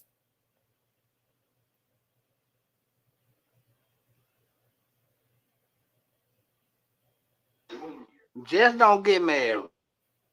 No, marriage is a beautiful thing if you marry the right person.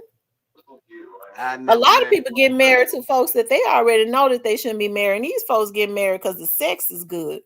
That's the wrong reason to be getting married. They letting that dopamine get to their brain. Oh, she rocked my world. I want to be married. I want her forever. You got to be a weak-minded person to be marrying somebody just because of what they do in bed. Okay? For me, I'd like to know that a man got my back. I want to feel safe. I want to know that he can take care of me and provide and protect. If he can't do that, I don't feel safe. I can't be stressed out. If I'm gonna be stressed out, it's not gonna work. I'm gonna make your life a living fucking hell. I just got to go. I do I feel good. I be doing good. I be doing good by myself. Really. I do because I, I had the opportunity to meditate and to think about like I was telling my mama, I told my mom, I was telling my mom the other day, I said, I remember a time when I was younger, how, and I still do, but I don't think about like I just wanted like this good husband. All girls dream of men, that can come and take care of them, and they just have kids and take care of the household. They be wanting that fairy tale life, right? And some people can have it, okay? But I told my mama everything that I thought I ever thought, because I saw my dad, you know, be a provider and give his wife everything, okay? I wanted the same thing, but I told my mama, we get so caught up in thinking that, especially when we're younger, we be wanting that everything that I ever wanted, I've given to myself,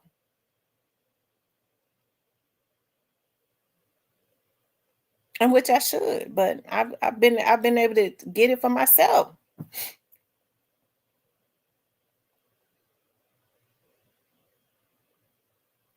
And so to me, that's why it's really just messed up when you have men that don't have no pride about coming into a woman's life, wanting to asking her for it. I think a man should be shamed to ask a woman for some money. What in the world is going on? Like, you ain't got no shame, you ain't got no pride, you pathetic, you twisted. I'm really twisted. And I think that's why a lot of these men can't get ahead, because their mindset is to try and use a woman. That's what they think. Contrary. Let me sit up when I say this, because I want a bitch to hear this. Contrary to what a motherfucker say, every man that I ever been with, except for that half of one, and he gave me I got way more out of him. Okay, as I should have. Okay, don't don't get it twisted. It was probably he was trying to lay it. He was buying shit, in which I ain't never been messed up about nothing no man has bought. Cause I don't need nothing. I buy everything for myself. That's why my closets and stuff so full, because I buy everything for myself. I got everything I want and need 3 times. Okay? So I'll never be messed up about no stuff like that. If you you want to buy me some clothes, okay, cool. It's gonna go right in the closet with the rest of them. I'm not messed up about that stuff. What I do like is like stuff that's not ordinary, that you put thought into. Now, I like stuff like that. Okay. But contrary to what one might say, ain't no fucking man ever got no damn money up out of me. Especially, they ain't never got no 100, 200, 300, 400, 500, 600, 650. Never. Okay. I make sure I cover all bases.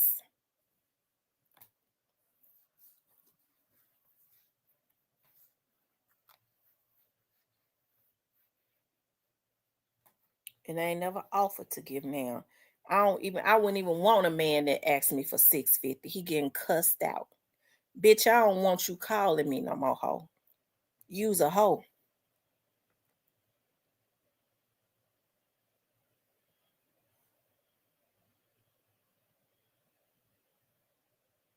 Okay.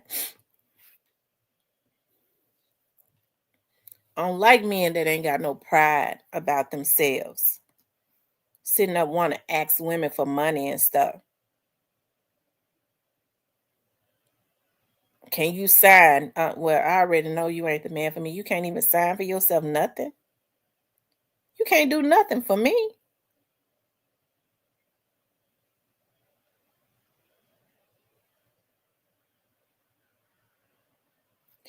I know they say sometimes, like, when men are trying to get their lives and stuff together, hey, they can have a woman that can help them, and I think the help is motivating them, but they gotta want it. You got some men that they see that you got a business mind. They want to sit at the end of your motherfucking couch and overwork your brain.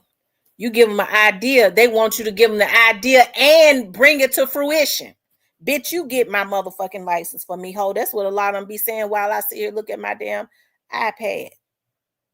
I'm the one that ain't had the licenses since I was born. But you figure it out for me. What kind of man is that? You sit up and you want to overwork your woman's brain because you sorry. I don't like sorry men. It is okay to have a woman that's got a business mind to say, baby, listen, this right here could advance you. Hey, it ain't nothing wrong with that at all. But that Negro out there working, though. I love it when men work. It turns me on to see him working hard. I could do something with that. Okay, so he works hard, but I'm gonna put him on to some business so he could, he might want to start working for himself. I'm gonna put him on to that. But nigga, you don't even work. You don't even want to work. You don't even want to work hard. Okay? I can't deal with nothing like that. I saw my granddaddy is in his 80s. Okay? And my granddaddy is still out there working hard. His business is very successful. My granddaddy had a determination. My dad's dad could not even read. He couldn't even read. My granddaddy went back and learned how to read. I believe he said like in the late 90s. By that time, his business was already successful. My granddad had such a determination. When my granddaddy was working for Memphis Light Gas and Water, okay, and when my granddaddy was working for Memphis Light Gas and Water, my granddaddy said that the year that I was born, he said he had the years to retire. So he said, he was like, my son Rick got he just had a daughter. And at that time, okay, at that time, Memphis Light Gas and Water was one of the best jobs that you could have. They had good benefits. They didn't like to really hire black folks. They only hired the black men to go and do the hard work, like to dig out the ditches and all of that, right? And so my granddaddy said he knew that they was talking about this not any nepotism. That's the way they kept black people from getting the good jobs. So my granddad and my daddy got the same name. He named after my granddad. He named for my granddad. So my granddaddy said it was the year my dad had me. And he was like, well, I know he was like, I got the years to retire. He had just started his business, his tree business. And he said that he had started making good money. And he said that he knew when they called him that day, they called him that somebody had already said they're going to fire your son because they found out that your son is that's your son. Y'all got the same name. They don't want relatives working. Although the white people, they was hiring them, they just had different last names, from marriage. So they try to act like they didn't know that they were related. And so my granddaddy had already had a plan. My granddaddy had such a determination. They moved from their raggedy house in North Memphis. They bought a house in Whitehaven. And my granddaddy said that his truck had stopped working. And he said he was catching a ride home. And he said what he would do was he had such a determination to make his business grow that he said he would tell the guy that he was riding with to drop him off in neighborhoods in North Memphis. He said he would walk up, he would go from house to house looking at the trees in the yard, okay? And if the trees were like bad and they were leaning over or whatever, he said he would go knock on the door and say, let me speak to the man of the house. My granddad is a gentleman. And he was like, let me speak to the man of the house. And he said he would start telling them about why they needed to get their trees cut and give them his phone number and let them know that he did tree work. And he built his business, he said, and so then he would walk real far, okay, from North Memphis real far until he could get, he said I would walk so far it was ridiculous. He said, and then then I would end up like catching a bus the rest of the way home or something like that. He was like, but I had a determination. I was tired. I was leaving one job, walking around North Memphis, knocking on doors, building my tree business because I knew the day was gonna come where they was going to want to fire my son. And Rick had just had you. He said, and I was like, my son need this job because he just had a daughter and I am old enough to retire and I could work my business. And so my granddaddy, when that day came, he said, he told them, don't fire my son, I'm retiring. When they called him in the office, he already had his plan in place. He retired that day. Okay. My daddy was such a fucking winner. Okay. He worked that good job. My dad worked so hard. He worked himself. My dad was so ambitious. Okay. He ran for an election and he got elected. Okay.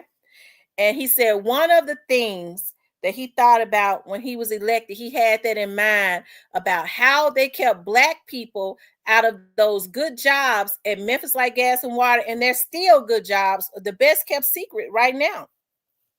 Well, all of that good insurance, okay? And one of the things my dad did when he was elected, he overthrew that policy. See, that's what my dad talk about. If you don't like something, you work your ass off and change it.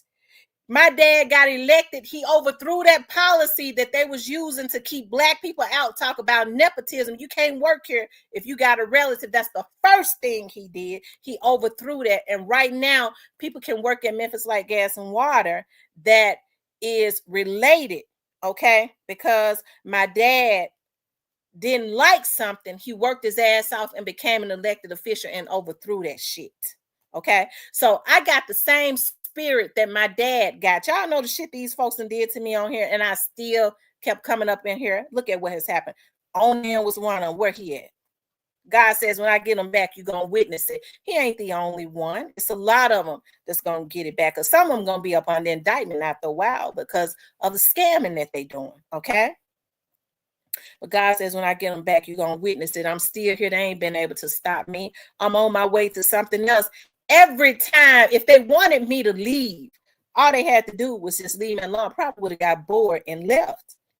And so because I got that spirit of my dad on the inside of me, I know they can't stop me. So when they keep coming, I know that spirit that resides over Memphis, that spirit of jealousy. If we can't stop a person with greatness in them, we'll just kill their body like they did Young Dolph, which is the reason, okay, why I put the police on their ass. Bitch, I'm gonna put the police on you, hoe. And that's what I do. I don't be playing with them. I goes and do it. No, man, see, it ain't so. What's up, Stanley? Because when people can't stop your greatness, if they can't speak death on your greatness, when they have that obsessive demon controlling them, they will start trying to kill your body. Because it's the dream and the legacy that God has put on the inside of you that they're after. It ain't going to do nothing for their life, whether you make it or not.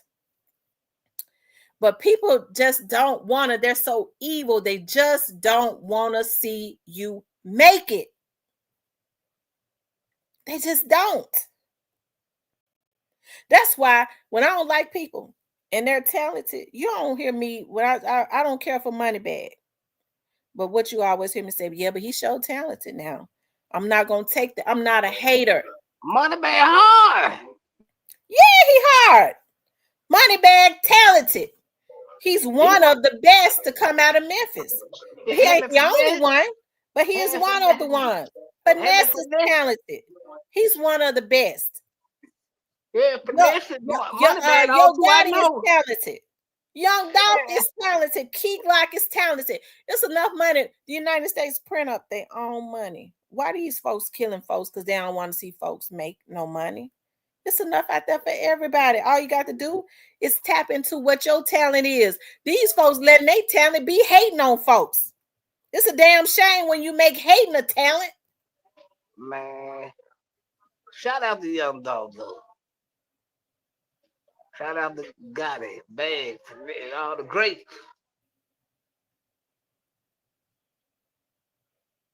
Okay.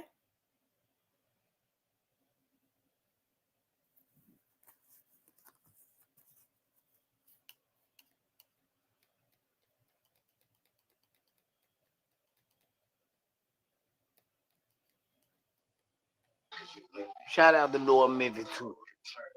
Are you talking about the men that the sanitation workers?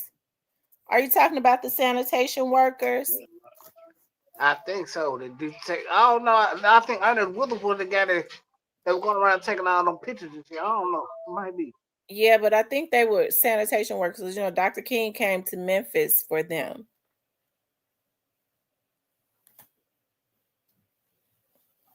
Nah, he was the dude that was taking the pictures. Ernest Withers. He wasn't no sanitation worker. And so I said that to say this. I gotta finish it off, okay? Because I ain't finished it off, okay? I'm talking about these men now. If my granddad at 84 years old and he still get up, he can't climb up no trees or nothing. My granddad get up every day. He go out there, he oversee his employees, okay? Because he still get a lot of work. My granddad be booked up. The white people love him so much that if he tell them, you know, I'm booked up for the year, they tell him I'll wait. Well, I'll wait until you got to open it because he been doing their trees and shit so long. They don't trust nobody else to come and cut their trees down in their yard. If he can get up at 80-some years old and get up and go out there and be with them men every day, because he said, if I stop working, I'll die. So he gets up faithfully These nappy neck, no good bitches think that they supposed to live off of an able-bodied young man, feel like they supposed to live off of a woman and not work. Okay? What is this world coming to? So when I get sad about my dad being dead, it saddens me because he was the last of a dying breed. Okay. Well, you know what the problem is? As far as that though, you know what the problem is? What? Everybody wanna be fucking pimps and shit. I don't know what. Well, you know what they always say. See, I don't mean no harm because I be talking about Memphis, but I be ready. I go hard for my city. I do. I can talk about us. I can talk about us. But I'm gonna tell you something. I get so sick of the folks, these men in Memphis talking about they pimps and then they know and they broke. Don't even, that's what I'm talking about. You ain't even got no money. So why are you even claiming it? Get your ass up and wash it and then go get a job. You become so much more attractive when you work hard, when you trying to do something. Facts. The key word, try to do something. All you gotta do is just be trying to do something. Because here, I feel this way. If you're trying, you're going to come up on something. But people put a lot of their time into trying to hustle other people. That's the reason why everything they do fall flat as a cake in the oven. Instead of trying to build a solid foundation, they put a lot of time in trying to hustle other people. And God ain't going to let that work. Hey, that's all you see in Memphis, every corner. A nigga trying to hustle everybody.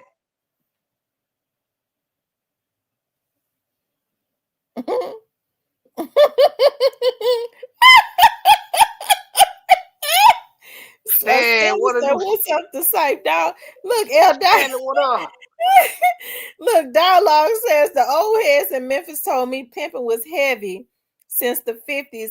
Most of the pimps from the era became pastors and barbers. Yep, pastors, barbers, the inmates. Shit.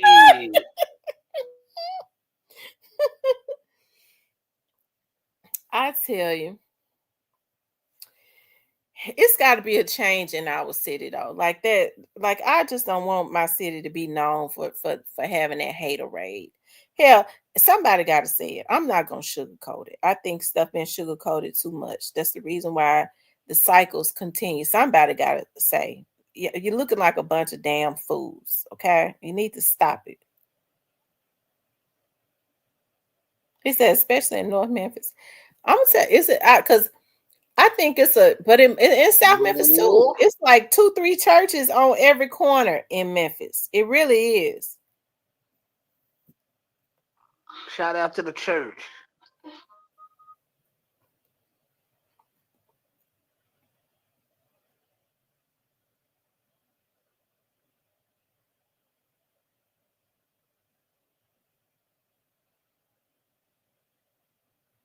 Like them churches in North Memphis, they gonna send the collection plate around about 100 times for the service.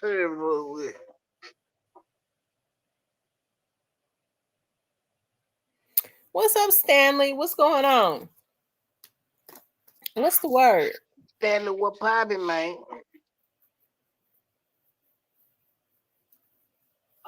There's no problem.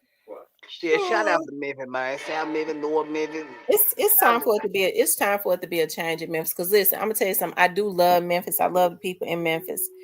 And wow. and to be total, you said why? Yeah. Because I do. I love my city. Listen, I got my city. I got the perfect idea for you. What? Because you just said you want to see change. Run for mayor then. If you want to see change, run for mayor. Paul Young a good mayor. No, the hell he ain't. They're not giving Paul Young a chance. He knew them white folks ain't gonna give him no chance in the beginning. No, he gotta try to slowly clean up what they messed up. That's number one. Before you can start to incorporate, you have to clean up the old stuff. I mean, that man stuck with what, about 12 20, years of backwards stuff. at least 20 years of backwards shit. You might be right. If we gonna count AC one, at least 25 years of backwards shit. But yeah, I get where you going with. I like Paul Young. I definitely support him. I do. I think Paul Young has a good heart, and he wants to try to do what he can. I wish old Big Wig had a good heart, but she just keep calling, keep it up drama. Cypress, do you think if I ran for office, do you think they'll vote for me? Yeah. I think a lot of people. Shit, you can't do no worse than what they already got. Shit. Y'all, what position do you all think? I'm not gonna run for mayor. What position do you all think that I would be good in? Y'all tell me.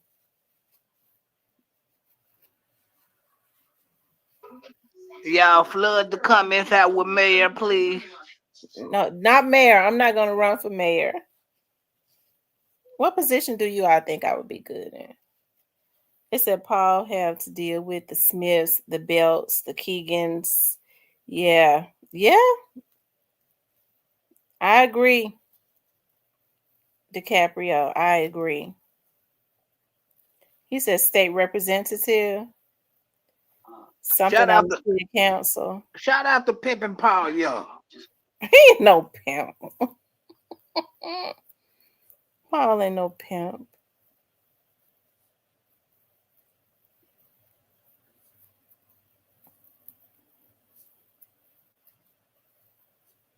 Because we sure got a lot of representatives that ain't I don't know, we don't know what they do. We sure don't know what they do, what they representing. I tell you. We don't know what they do, what they're representing.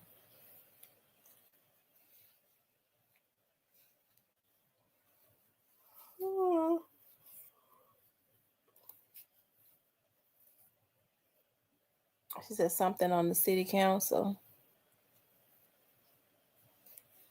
Yeah.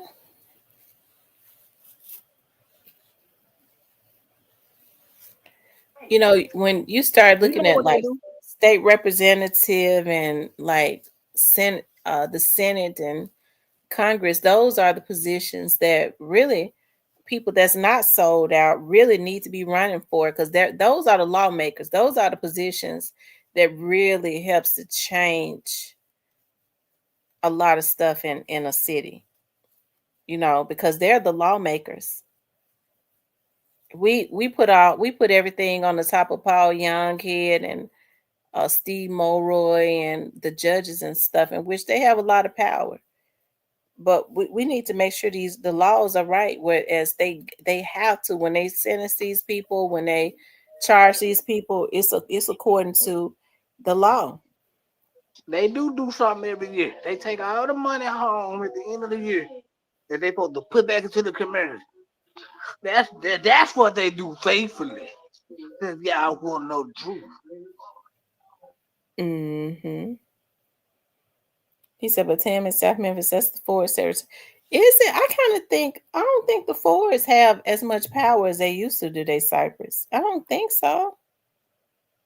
No, ain't nobody had more power than John Ford. Salute to him. That nigga was the best. Boy, you talk about a thief, he was the best man ever held on. I was gonna say, I don't think John Ford. They said then he would have did a lot of time. When John Ford caught up in that Tennessee Walsh stuff. Yeah, because he went. Yeah, look, they got on here. Somebody got on here and lied and said that my dad was a scammer. He was caught up in the Tennessee Walsh. Oh, no. You know, that's just crazy. You could pull up everybody that was in the Tennessee John Ford was actually the ringleader of Tennessee Walsh. That's why he got the most And you ain't see the last name Thompson no damn where they had all them folks on there that was caught up in the Tennessee waltz. Ain't that right? Rest in peace to my boy Roscoe Dixon, Steve. Yeah, Roscoe Dixon. That lady, when she got out, she went ahead and she died. Yeah, Catherine Barrows. I met her one That's time. right. Yeah, she walked around a pound of makeup on. Rest in peace, met Catherine Barrows. She was a nice lady, but she was a damn thief. Well, what they said was, Ricky Pete. Oh, maybe that's why they tried to say my dad. Yeah, he was a North Memphis thief. Shout out to Ricky Pete. That's what that was, because my dad's name is Rick. Yeah, Ricky Pete. And when they came in to talk about Tennessee waltz, hell, I didn't know what that damn fool was talking about. Tennessee waltz. When I was in Hitters live. And then the next thing I know, these damn fools on here, they be wanting to find something bad on me. It ain't, y'all, my life boring.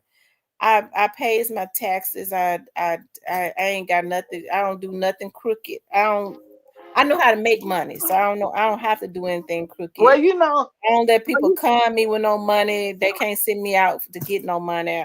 My life is boring. Ricky P got caught up twice years ago.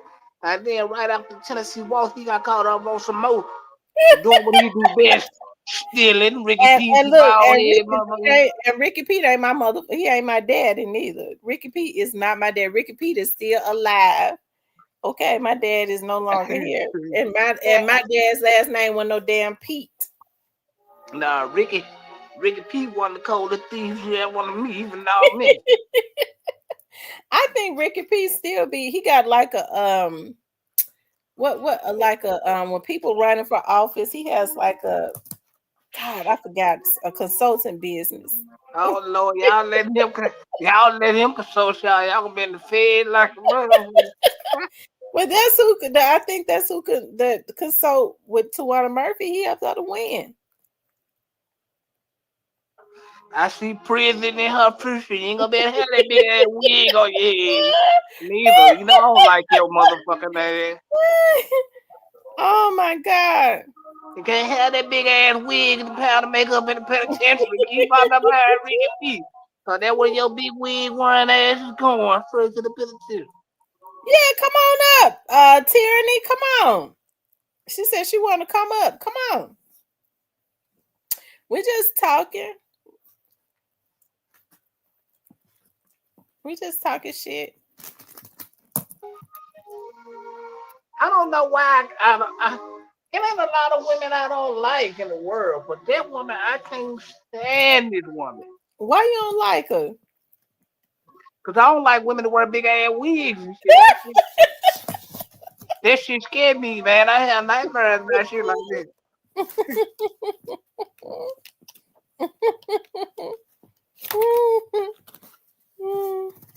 Cypress full of mess.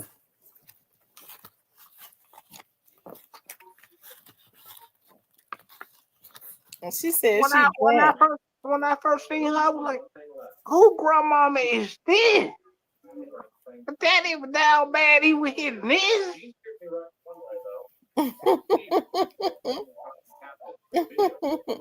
How you got a big wig and a big ass head?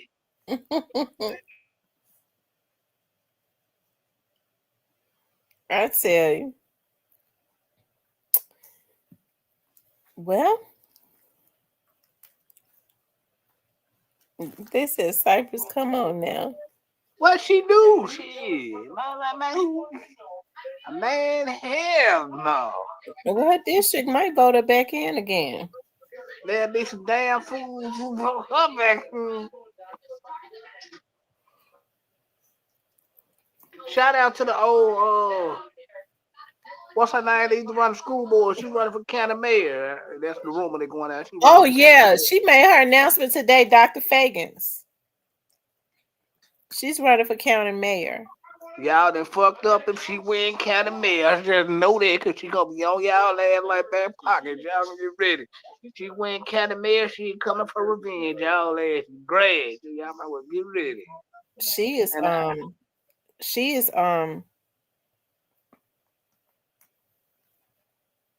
Yeah. I was gonna say it's so many people in that mayor's race. It's ridiculous. Like I know it's about, let's see, 1, 2, 3, 4, and she's What gonna in make 5. and it what the Shelby County mayor race? Yeah. So Don't she's gonna make 5. they know they split the vote by Yeah, split the because it's vote only by one. doing It's that? one white person and 4 black people. See, and that's another thing too. Black people, the white Republicans don't do that. They don't want accord. They all come together and they decide on who is going to run, who will be the strongest candidate, and then they get behind that candidate. You don't see white Republicans getting having 3, 4 people in a race. They don't do it. No, because this what people felt were like, yeah, a lot of Democrats get in the race, but they got to split the vote, and that benefits the Republicans. Yeah, right. That's exactly what happens. But although the lady that's running Heidi, I like her. I mean, she'd be cool too. I think she's a Democrat. I like Heidi, so I think she would be a good mayor. Now y'all know Lee Harris was con artist. He learned from AC Wooden and Jim Rout wrote his head.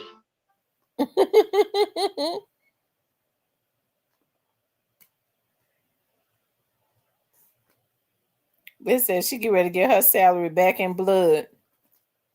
She might win. But now you have some people from Memphis that would not vote for her simply because they'll say, that she's not from Memphis.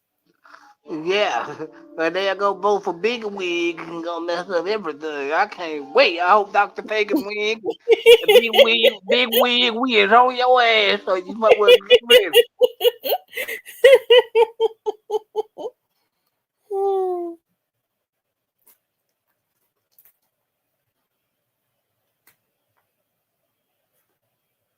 I tell you, who y'all think is gonna win that race? Because you got Harold Collins, JB Smiley, you got Two sell out. Harold Collins been sold out. Keep going.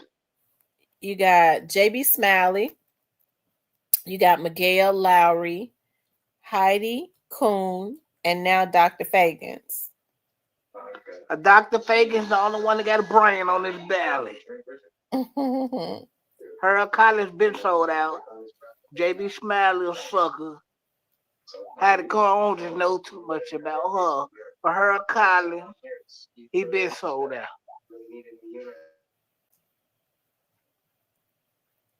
Mm-hmm. That too. They said they would not vote for her because she's a woman. Yeah, and you have yeah. We've never had a female mayor, and and Memphis is strong, the Shelby County and stuff, they're strong on although no, because it's a lot of women in office. But when you're talking about not voting in a district and something that like countywide and stuff, yeah. I hope that they wouldn't not vote for somebody because they are one. What have Lee Harris done for the county since he been in office? I don't even know. I don't even That know. mean he ain't done a damn thing if you don't know.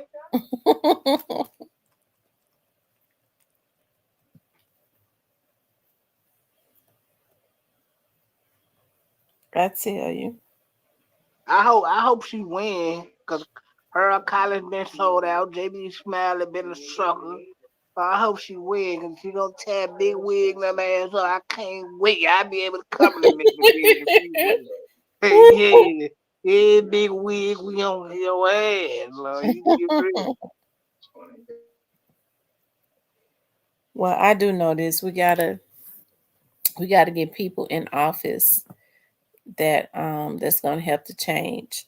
More people in office that's gonna have to turn the city around. Man, I ain't gonna lie.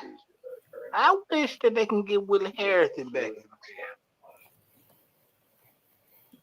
Yeah. Well, Willie Harrison had his time, and You know, he ready to move on. And Willie Harrington is what, like in his 80s? Yeah, and I think him.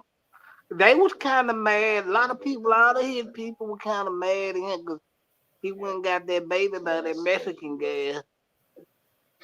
The baby ought to be grown now. Yeah, that baby good and grown because Harrison about 92. I'm just playing, but nah, he's 80. And he still walk. I mean, he look good. He's still back just as strong and straight. Yeah, I don't like Stephanie Love. What's the other girl name? Tamika, whatever her name. I don't like her. Freckle face ass neither. She ain't no good. None of them. Big wig, I can't. You know I can't stand you. You can't stand me neither, y'all. You Oh, can't Willie talk Harrington no. is 83 years old. Yeah, he don't need to be mayor. He need to be. No, he's 85. He was 83 back in 2023. He's 85.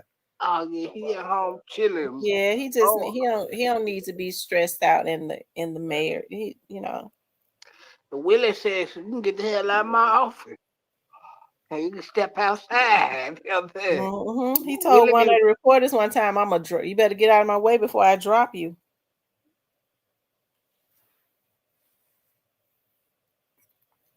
He told him he was gonna drop him.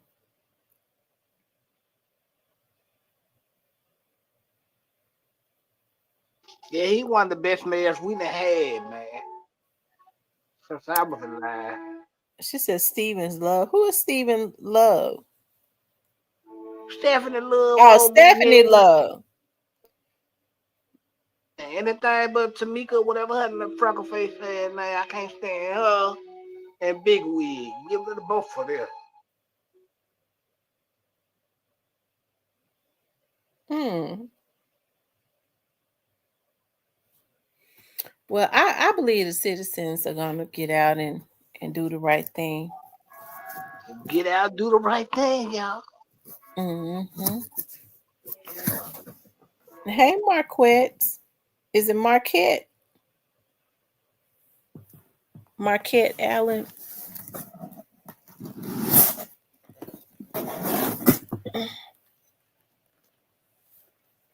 These candles Diane sent me smell so good. We like candles too. Shout out to Diane for the candles, man. That's how Mm. you know you got somebody cool on your side. They send you some candles, man. She sent me a lot of them, and they She smell does. so good. Forest and flowers. That's the scent, and it smell good. And the little small little vases that they're in, the little jars, they're so cute. I'm gonna keep them, and I got this little thing, the candle wax and stuff, where I can make my own candles. I was looking at YouTube. I just don't have time where I could really make organic candles because I like lemon scents, and I make my own candles. I think I'm gonna keep these little vases and fill it up to the side. Put lemons and limes in them. Cut up lemons and limes. Put in there. Put the juices in there, in the wax, and then light the candles. Oh my God, it's gonna smell so good. Okay, I'm from Tennessee.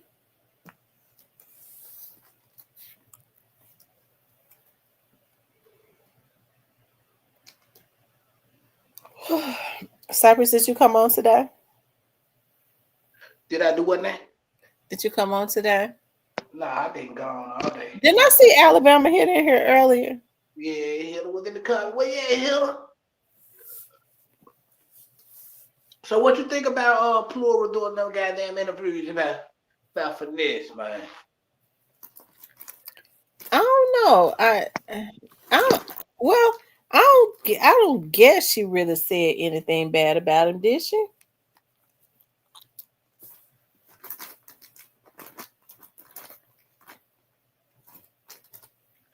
No, it wasn't. No, she ain't say nothing bad.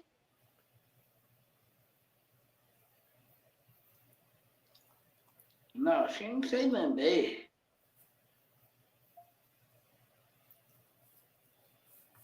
Mm-hmm.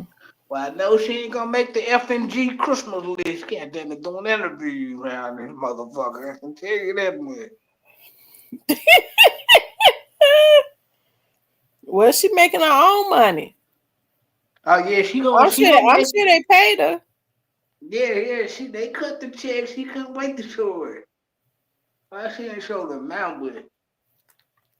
Then interview dropped. I've been watching. I said, oh, this is nice.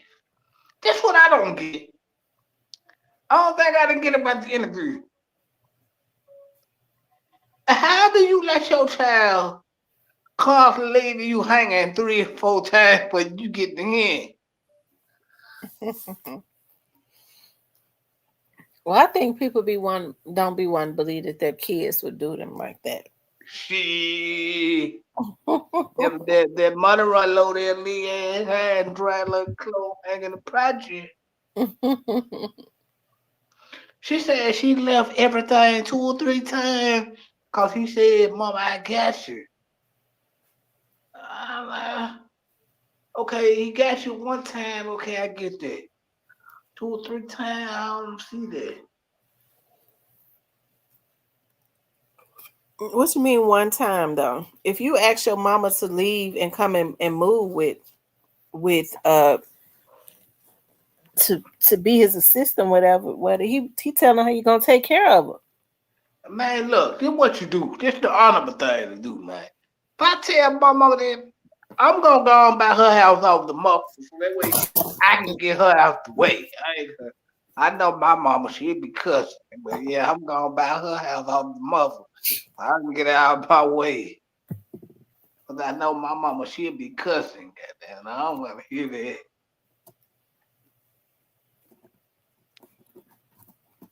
But nah, what he should have just bought the woman the damn house and let her live her life.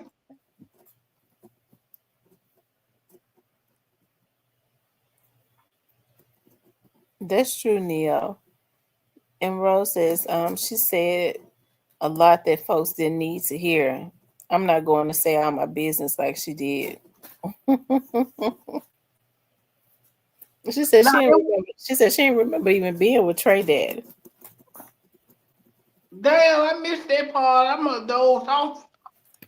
Well, and then she said Ricky Daddy was a pimp. He'd bring out his hoes over there. She do the hair. He was the pimp, man. Never mind. Yeah. She Trey Daddy probably just hit it and quit it. I don't like it.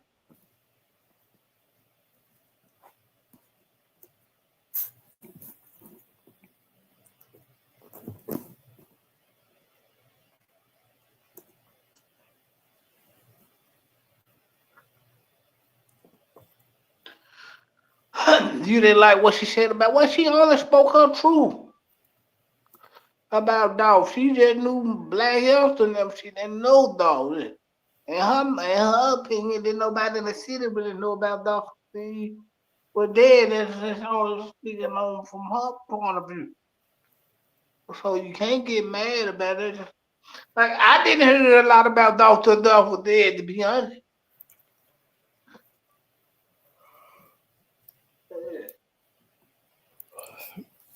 She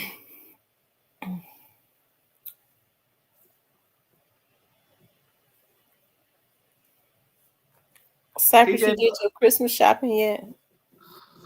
I don't really care for no holiday. I don't, you know what? I don't really celebrate holidays since my grandmother been dead. I don't really care for what's in my grandmother been dead. Yeah. Yeah. Mm.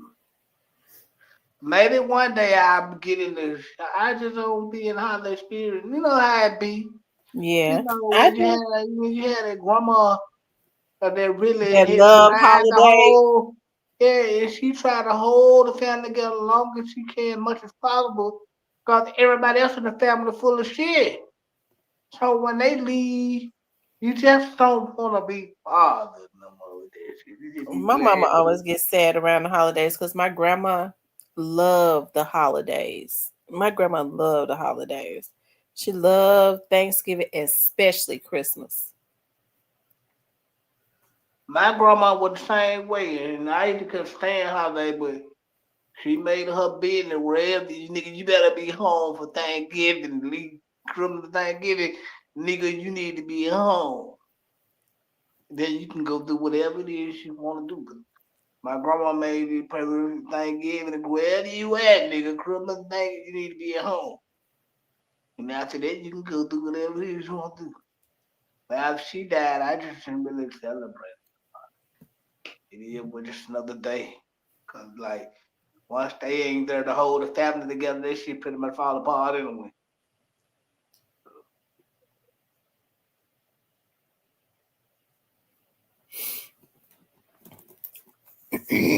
I tell you.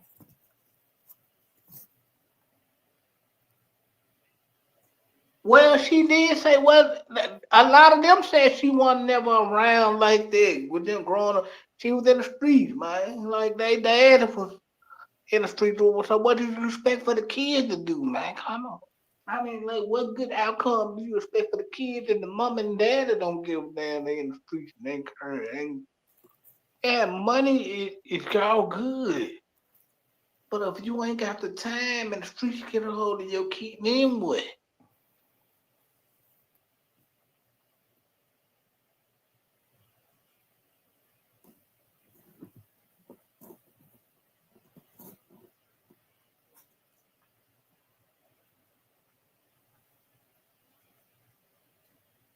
Well, I had heard about him, but I wasn't listening to his music and all that shit. Like, man, I was always in. I wasn't listening to adult music and shit. Like, I heard about him, but I didn't just know who the fuck he was, not like that.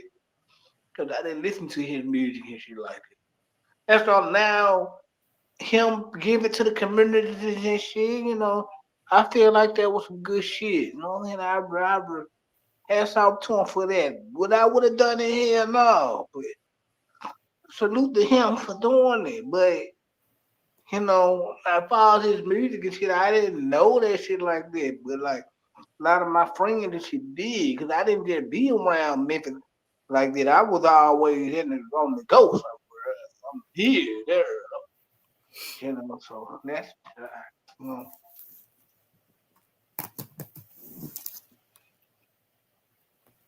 And then I salute what he did for the city, for giving back, helping people, looking out for people. He was the only nigga that was gonna ever do that. Dude. I'm gonna be real.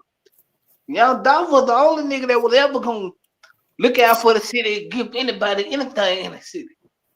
You know, Right. nigga that And was now gonna since he did, they saw like how he got a lot of love for doing it. Now they're doing it. And they Young ain't Dolph doing it was for the right reasons. Because I why you think Bad gave out you know, turkeys on that particular day on I Dolph? don't know, man. I don't know. You know what? It kind of shocked me. I was kind of shocked me. I'm He never glad you did got shit before. No, man. Them folks don't care about shit like that. Which I don't particularly blame them. Me, I'm a firm believer when you make it out, stay out.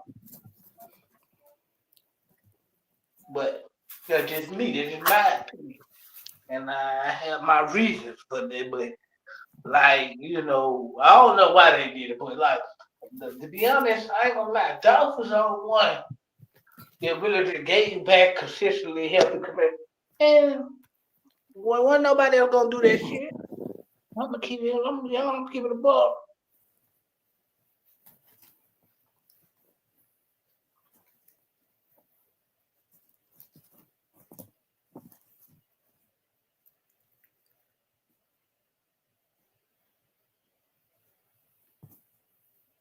They said, and Rose said she used to watch Dolph live when he was giving random holiday gifts, tips at restaurants for the holidays, and kids, and even single mothers. I watched him for years.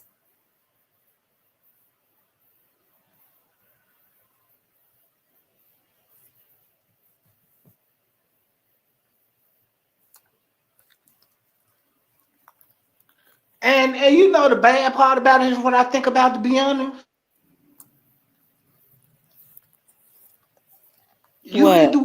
You can do all that giving back, and these gonna be the same broke motherfuckers that take you out. Mm-hmm. Mm-hmm. That mindset is he ain't giving it to me. He could be giving it to me, or he ain't give enough to me. People feel like now when you work, it's supposed to be for them. Yeah,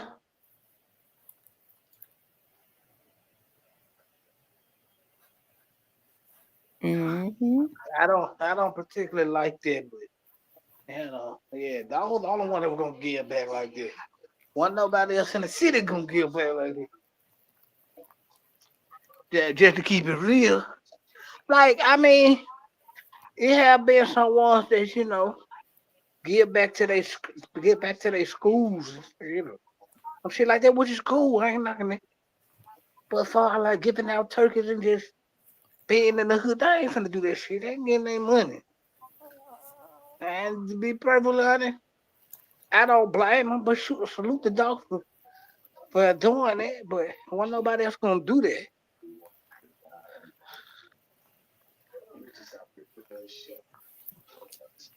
Well, Jessica Dime is giving back.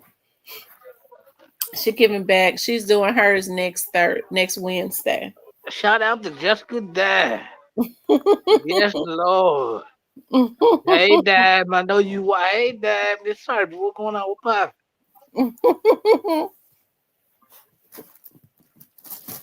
That's a married woman. I know Sean, I know Dime. I remember Sean to play the young version of Memphis. I used to be down there watching the game. I know.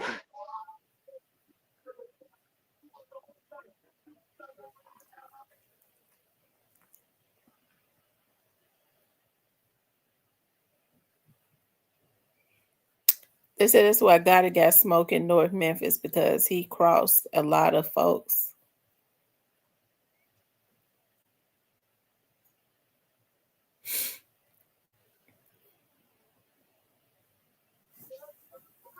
Yeah, well, yeah, you kind of got a point, Emerald. That's why a lot of stuff is brewing right now. It might hit the light, y'all, but it might not. But it might hit the light. But y'all just stay tuned. It's a lot of shit brewing in the background. Well, I hope nobody get killed. That's for sure. I don't be wanting to see these men lose their lives. Hey, listen, let me tell you something. Everybody ain't meant to come back. Well, nah, for real, no bullshit. Everybody ain't meant to come back just because you get on the front line. Everybody ain't gonna come back.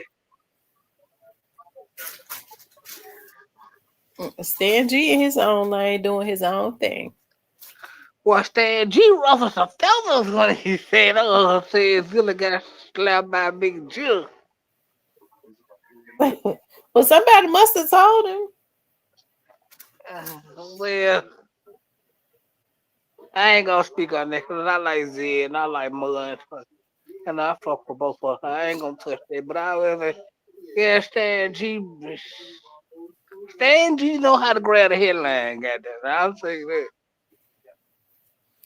Stan G might have been just messing with him.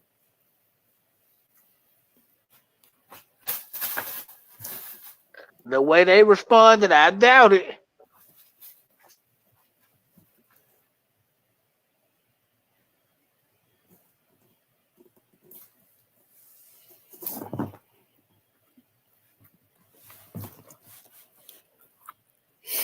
Mm-hmm. No, from what I know, Ambrose, I don't think he overreacting. I just say that Why him and Zed Zilla into it? because he came out and said a big juke slaps Zilla. And Zed Zilla responded. Yeah, he responded with the pictures of Stan G on the floor taking a nap. And Oh Lord. I comment on the picture of it. Get up, Stan G. And Stan G surprised me. He wasn't like my comment either. I like that. What's up, Stan G? Stan G was letting that stuff roll off his back. He don't even get into that. Hey, I ain't gonna lie, man. They be playing with Stan G, but I gotta keep it a buck, man. I gotta keep it a buck with y'all. Some real nigga shit.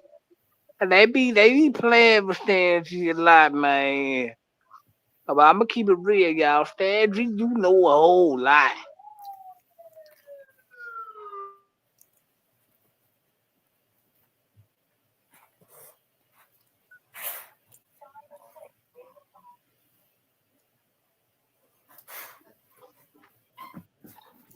Hmm. Shout out I'm to Z. still. Shout out to Z. Shout out to Mud. But they like, I felt like we need to take a trip to Vegas. Vegas at that part. We need a vacation. Man, that shit was funny though.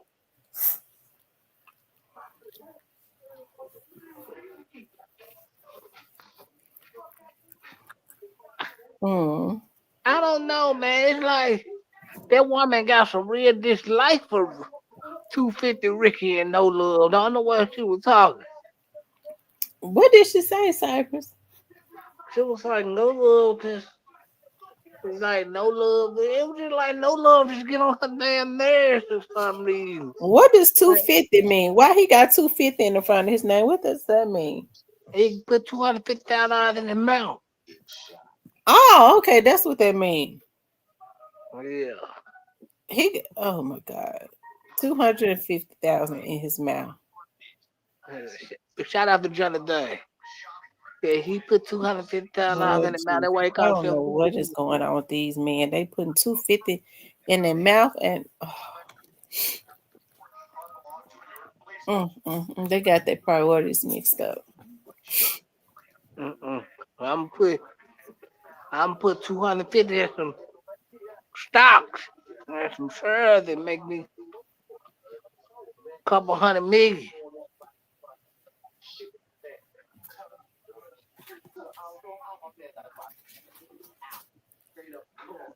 Yeah, it do, it messes up their mouth. Yeah, cause it rots over time. It's it rot. They It teeth be definitely go. rotting up on there and make their breath smell bad. Hmm. Yeah, as she said, she had the way that woman talked about how she had to not deal with no love because Ricky would get mad and not pay the bills and she deal with no love. Man, that shit just sad, man. Hmm. She had to not talk to no love and cut him out because Ricky wouldn't pay the bills. Well, she never should have gave him that type of control. Ain't nowhere in the world one of my children could ever, I don't care what they do, could ever stop me from talking to the other one. So she had to cut no love off and not talk to him. I Because couldn't have did that to Ricky, my child. Ricky showed her Ricky. Longer Ricky was paying the bills. Whoever he didn't like, she couldn't fuck with because he pays the bill. If she dealt with family that he didn't approve of or didn't fuck with, and she dealt with them, he stopped paying the bills and she be home. I said, how could you do your mama like this? You don't care like nobody do your mama like Do you think he gonna start back dealing with King? that. No, I wouldn't. I'm gonna be honest, and it's probably gonna be sad to say. Y'all ain't gonna agree with me, but if I was finesse, I wouldn't mess with none of them at this point. I would not accept King apology, but I would never deal with King ever again because King dropped the. And ain't no telling how much King know that he ain't dropped the bomb on him.